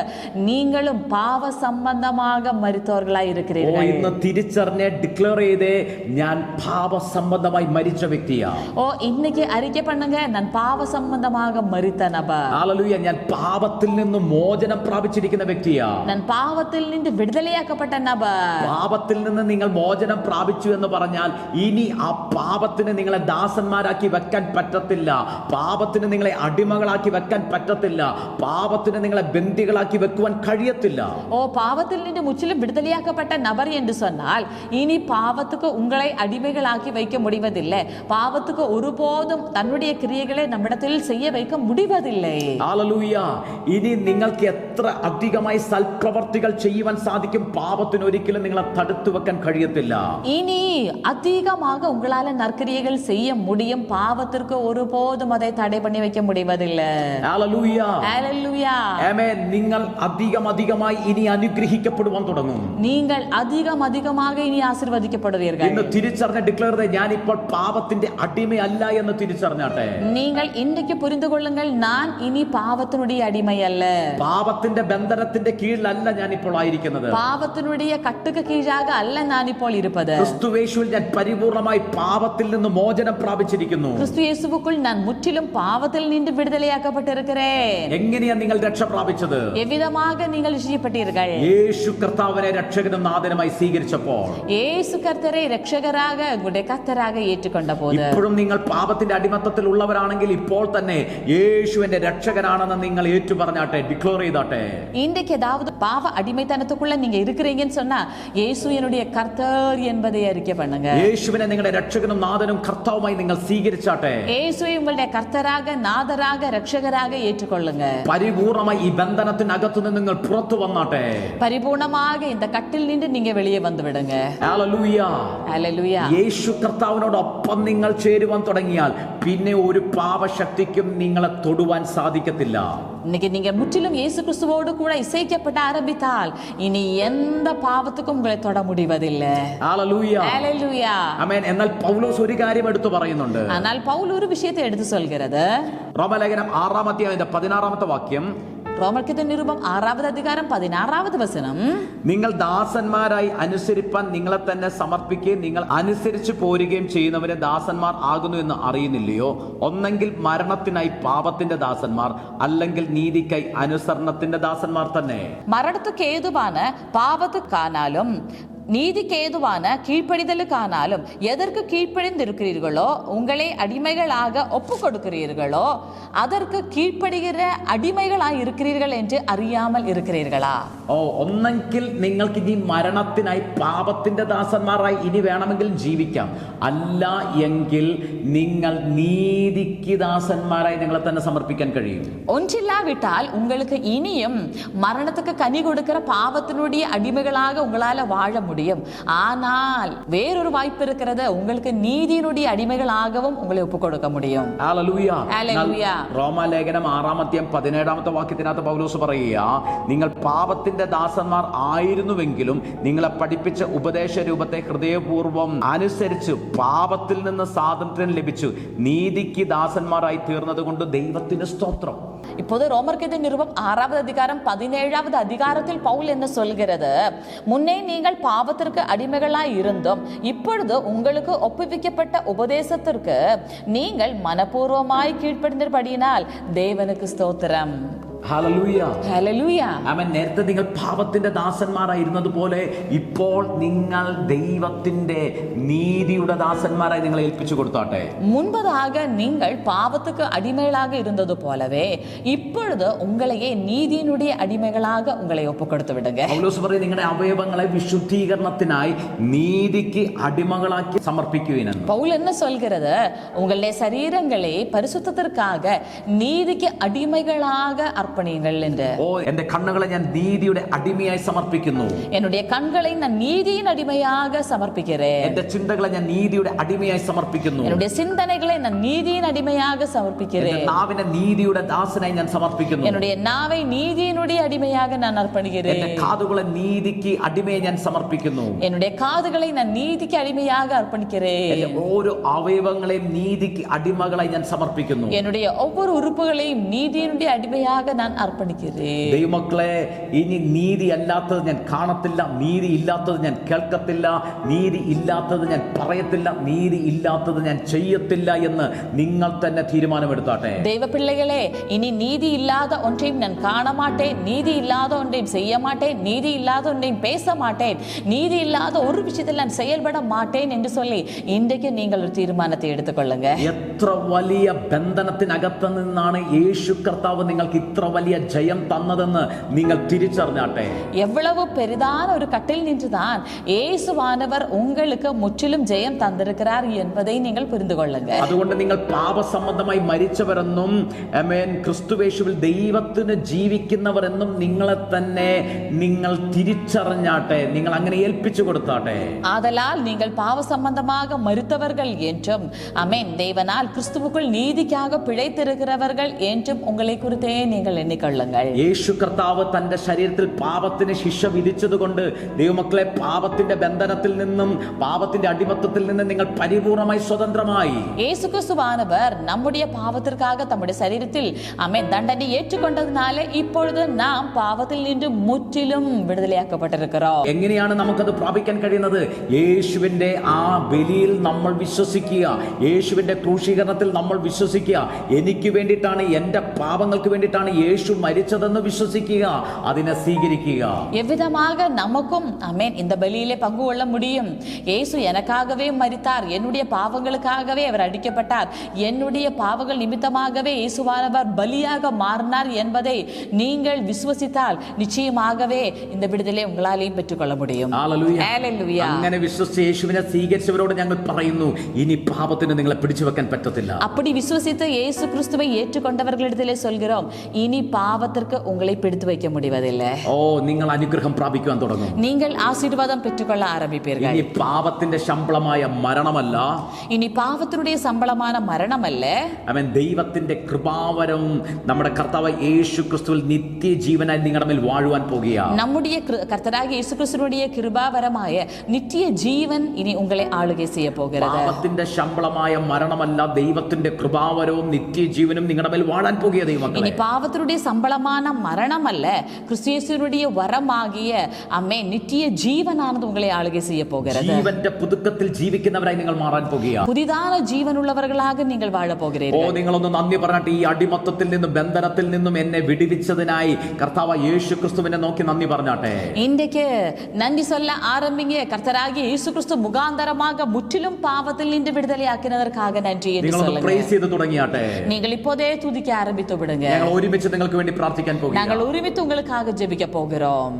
எங்களுடைய நல்ல பரிசுத்த பரலோக தகப்பனே, இந்த நாளில் நாங்கள் கேட்ட இந்த ஆசீர்வாதமான வார்த்தைக்காக நன்றி. ஞானஸ்நானம் வழியாக அப்பா இயேசு கிறிஸ்துவோடு கூட நாங்கள் மரித்து அடக்கம் பண்ணப்பட்ட, உயிரோடு எழுப்பப்பட்ட, எங்களுடைய பாவத்தில் நின்று நாங்கள் முற்றிலும் விடுதலையாக்கப்பட்ட நல்ல அனுபவத்திற்காக ஸ்தோத்திரம். இப்பொழுது எங்களை கேட்டுக்கொண்டிருக்கிற எத்தனை நபர்கள் பாவ கட்டில் கத்தாவே சிக்குண்டி வெளியே வர முடியாமல் இருக்கிறார்களோ, இப்பொழுதே பரிசுத்த ஆவியானவருடைய வல்லமையினால, வார்த்தையினுடைய வல்லமையினால அசுத்தாவினுடைய கிரியைகள் அவிழ்ந்து பாவ கட்டுகள் விலகி முற்றிலும் இவர்கள் விடுதலை பெறுவார்களாக தகப்பனே. ഞങ്ങൾ ഒരുമിച്ച് പ്രാർത്ഥിക്കുന്നു കർത്താവേ. നിങ്ങൾ ഞങ്ങളോടൊപ്പം പ്രാർത്ഥിച്ചാട്ടെ, ഞങ്ങളോടൊപ്പം പ്രാർത്ഥിച്ചാട്ടെ. യേശുവിന്റെ നാമത്തിൽ ഇപ്പോൾ പാപത്തിൽ നിന്ന് വരുന്ന ദാരിദ്ര്യത്തെ ഞങ്ങൾ ബ്രേക്ക് ചെയ്യുന്നു. നിങ്ങൾ അതിനെ സ്വീകരിച്ചു തുടങ്ങിയാട്ടെ.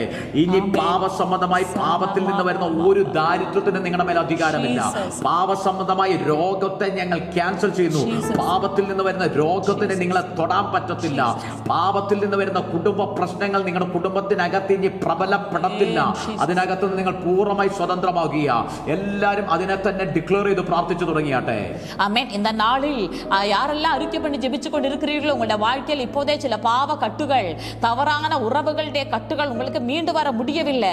சில போன்ல இருந்து ஆபாச காட்சிகளை கண்டு அதிலிருந்து வெளியே வர முடியாமல் இருக்கிறவர்கள், சில தவறான பழக்க வழக்கங்களோடு கூட ஆமென் முற்றிலும் கட்டப்பட்ட சூழ்நிலையில் இருக்கிறீர்கள்.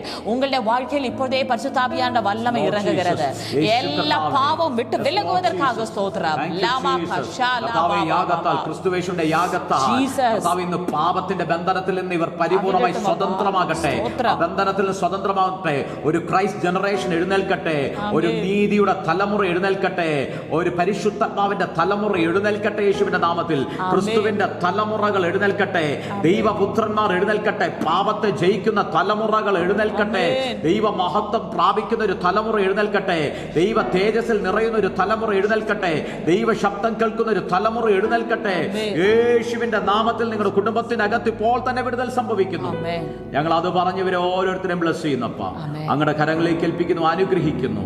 യേശുവിൻ നാമത്തിൽ തന്നെ ആമേൻ, ആമേൻ, ആമേൻ. കർത്താവ് നിങ്ങളെ സമൃദ്ധിയായിട്ട് അനുഗ്രഹിക്കട്ടെ. ആ കർത്താവ് യേശു ക്രിസ്തുവിൽ ഉറച്ചു വിശ്വസിച്ചാട്ടെ. യേശുവിനെ സ്വീകരിച്ചാട്ടെ. യേശുവിനോടൊപ്പം നടന്നാട്ടെ. God bless you. கர்த்தருங்களெல்லாம் ஏராளமாக ஆசீர்வதிப்பாராக. கிறிஸ்து இயேசுவுக்குள் உறுதியாக இருங்க. கர்த்தருடைய வார்த்தை உறுதியாக பெற்றுக்கொள்ளுங்க. கர்த்தருங்களெல்லாம் ஏராளமாக ஆசீர்வதிப்பார். God bless U. എല്ലാ ഞായറാഴ്ചകളിലും രാവിലെ 10 മണി മുതൽ മൂന്നാർ പോസ്റ്റ് ഓഫീസ് സമീപമുള്ള ഗിൽഹാൾ ഹാളിൽ brother Tony Francis, sister Jinu Tony എന്നിവർ ശുശ്രൂഷിക്കുന്നു. കൂടുതൽ വിവരങ്ങൾക്കായി സ്ക്രീനിൽ കാണുന്ന നമ്പറിൽ കോൺടാക്ട് ചെയ്യുക. എല്ലാ ഞായറാഴ്ചകളിലും രാവിലെ 7:30 ഓൺലൈൻ വർഷിപ്പ് സൂം പ്ലാറ്റ്ഫോമിൽ നടത്തപ്പെടുന്നു. പങ്കെടുക്കുവാൻ സ്ക്രീനിൽ കാണുന്ന ഐഡിയും പാസ്വേഡും ഉപയോഗിക്കുക. നിങ്ങളുടെ പ്രാർത്ഥനാ ആവശ്യങ്ങൾക്കായി ഞങ്ങളെ വിളിക്കേണ്ട നമ്പർ 9447775093 അല്ലെങ്കിൽ 9495975093. നിങ്ങളുടെ പ്രാർത്ഥനാ വിഷയങ്ങൾ വാട്സാപ്പിൽ ഞങ്ങൾക്ക് അയക്കേണ്ട നമ്പർ 9447775093. എല്ലാ വെള്ളിയാഴ്ചകളിലും ഇന്ത്യൻ സമയം ഈവനിംഗ് 6:30 മുതൽ സൂം പ്ലാറ്റ്ഫോമിൽ ഹീലിംഗ് ആൻഡ് ഡെലിവറൻസ് മീറ്റിംഗ് നടത്തപ്പെടുന്നു. പങ്കെടുക്കുവാനായി സ്ക്രീനിൽ കാണുന്ന ഐഡിയും പാസ്വേഡും ഉപയോഗിക്കുക. കർത്താവ് ചെയ്ത അത്ഭുത സാക്ഷ്യങ്ങളും അനുഗ്രഹീത വചന സന്ദേശങ്ങളും ലഭിക്കുവാൻ ക്രൈസ്റ്റ് ജനറേഷൻ മിനിസ്ട്രീസ് എന്ന ഞങ്ങളുടെ യൂട്യൂബ് ചാനൽ സബ്സ്ക്രൈബ് ചെയ്യുക.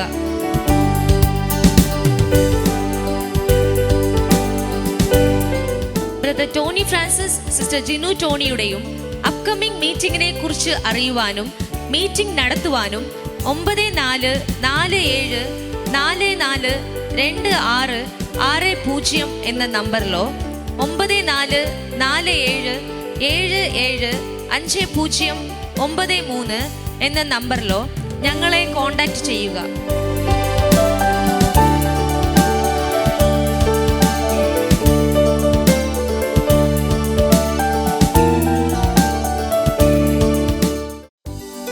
நம்முடைய ஞாயிற்றுக்கிழமை ஆராதனை காலை 10 மணி அளவில் கில்கால் ஹால், போஸ்ட் ஆபீஸ் எதிரி, மூனார். நம்முடைய ஜூம் மீட்டிங் எல்லா ஞாயிற்றுக்கிழமைகளிலும் காலை 7:30 மணி அளவிலும் எல்லா வெள்ளிக்கிழமைகளிலும் மாலை 6:30 மணி அளவிலும் நடைபெறும். கர்த்தர் செய்த அற்புத சாட்சிகளும் ஆசீர்வதிக்கப்பட்ட வார்த்தைகளும் உங்களுக்கு கிடைக்க கிரைஸ்ட் ஜெனரேஷன் மினிஸ்ட்ரீஸ் என்ற எங்களுடைய யூடியூப் சேனல் சப்ஸ்கிரைப் செய்யவும். வாட்ஸ்அப் மூலியமாக எங்களை தொடர்பு கொள்ள வேண்டிய தொலைபேசி எண் 9447775093. ஜெப உதவிக்காக எங்களை தொடர்பு கொள்ள வேண்டிய தொலைபேசி எண் 9447775093. Brother Tony Francis, sister Jinu Tony இவர்களுடைய அப்கமிங் மீட்டிங்ஸ் இவைகளை குறித்து அறியவும் மீட்டிங்ஸ் நடத்துவதற்கும் 9444242660 என்ற எண்ணிற்கோ அல்லது 9447775093 என்ற எண்ணிற்கோ அழைக்கவும்.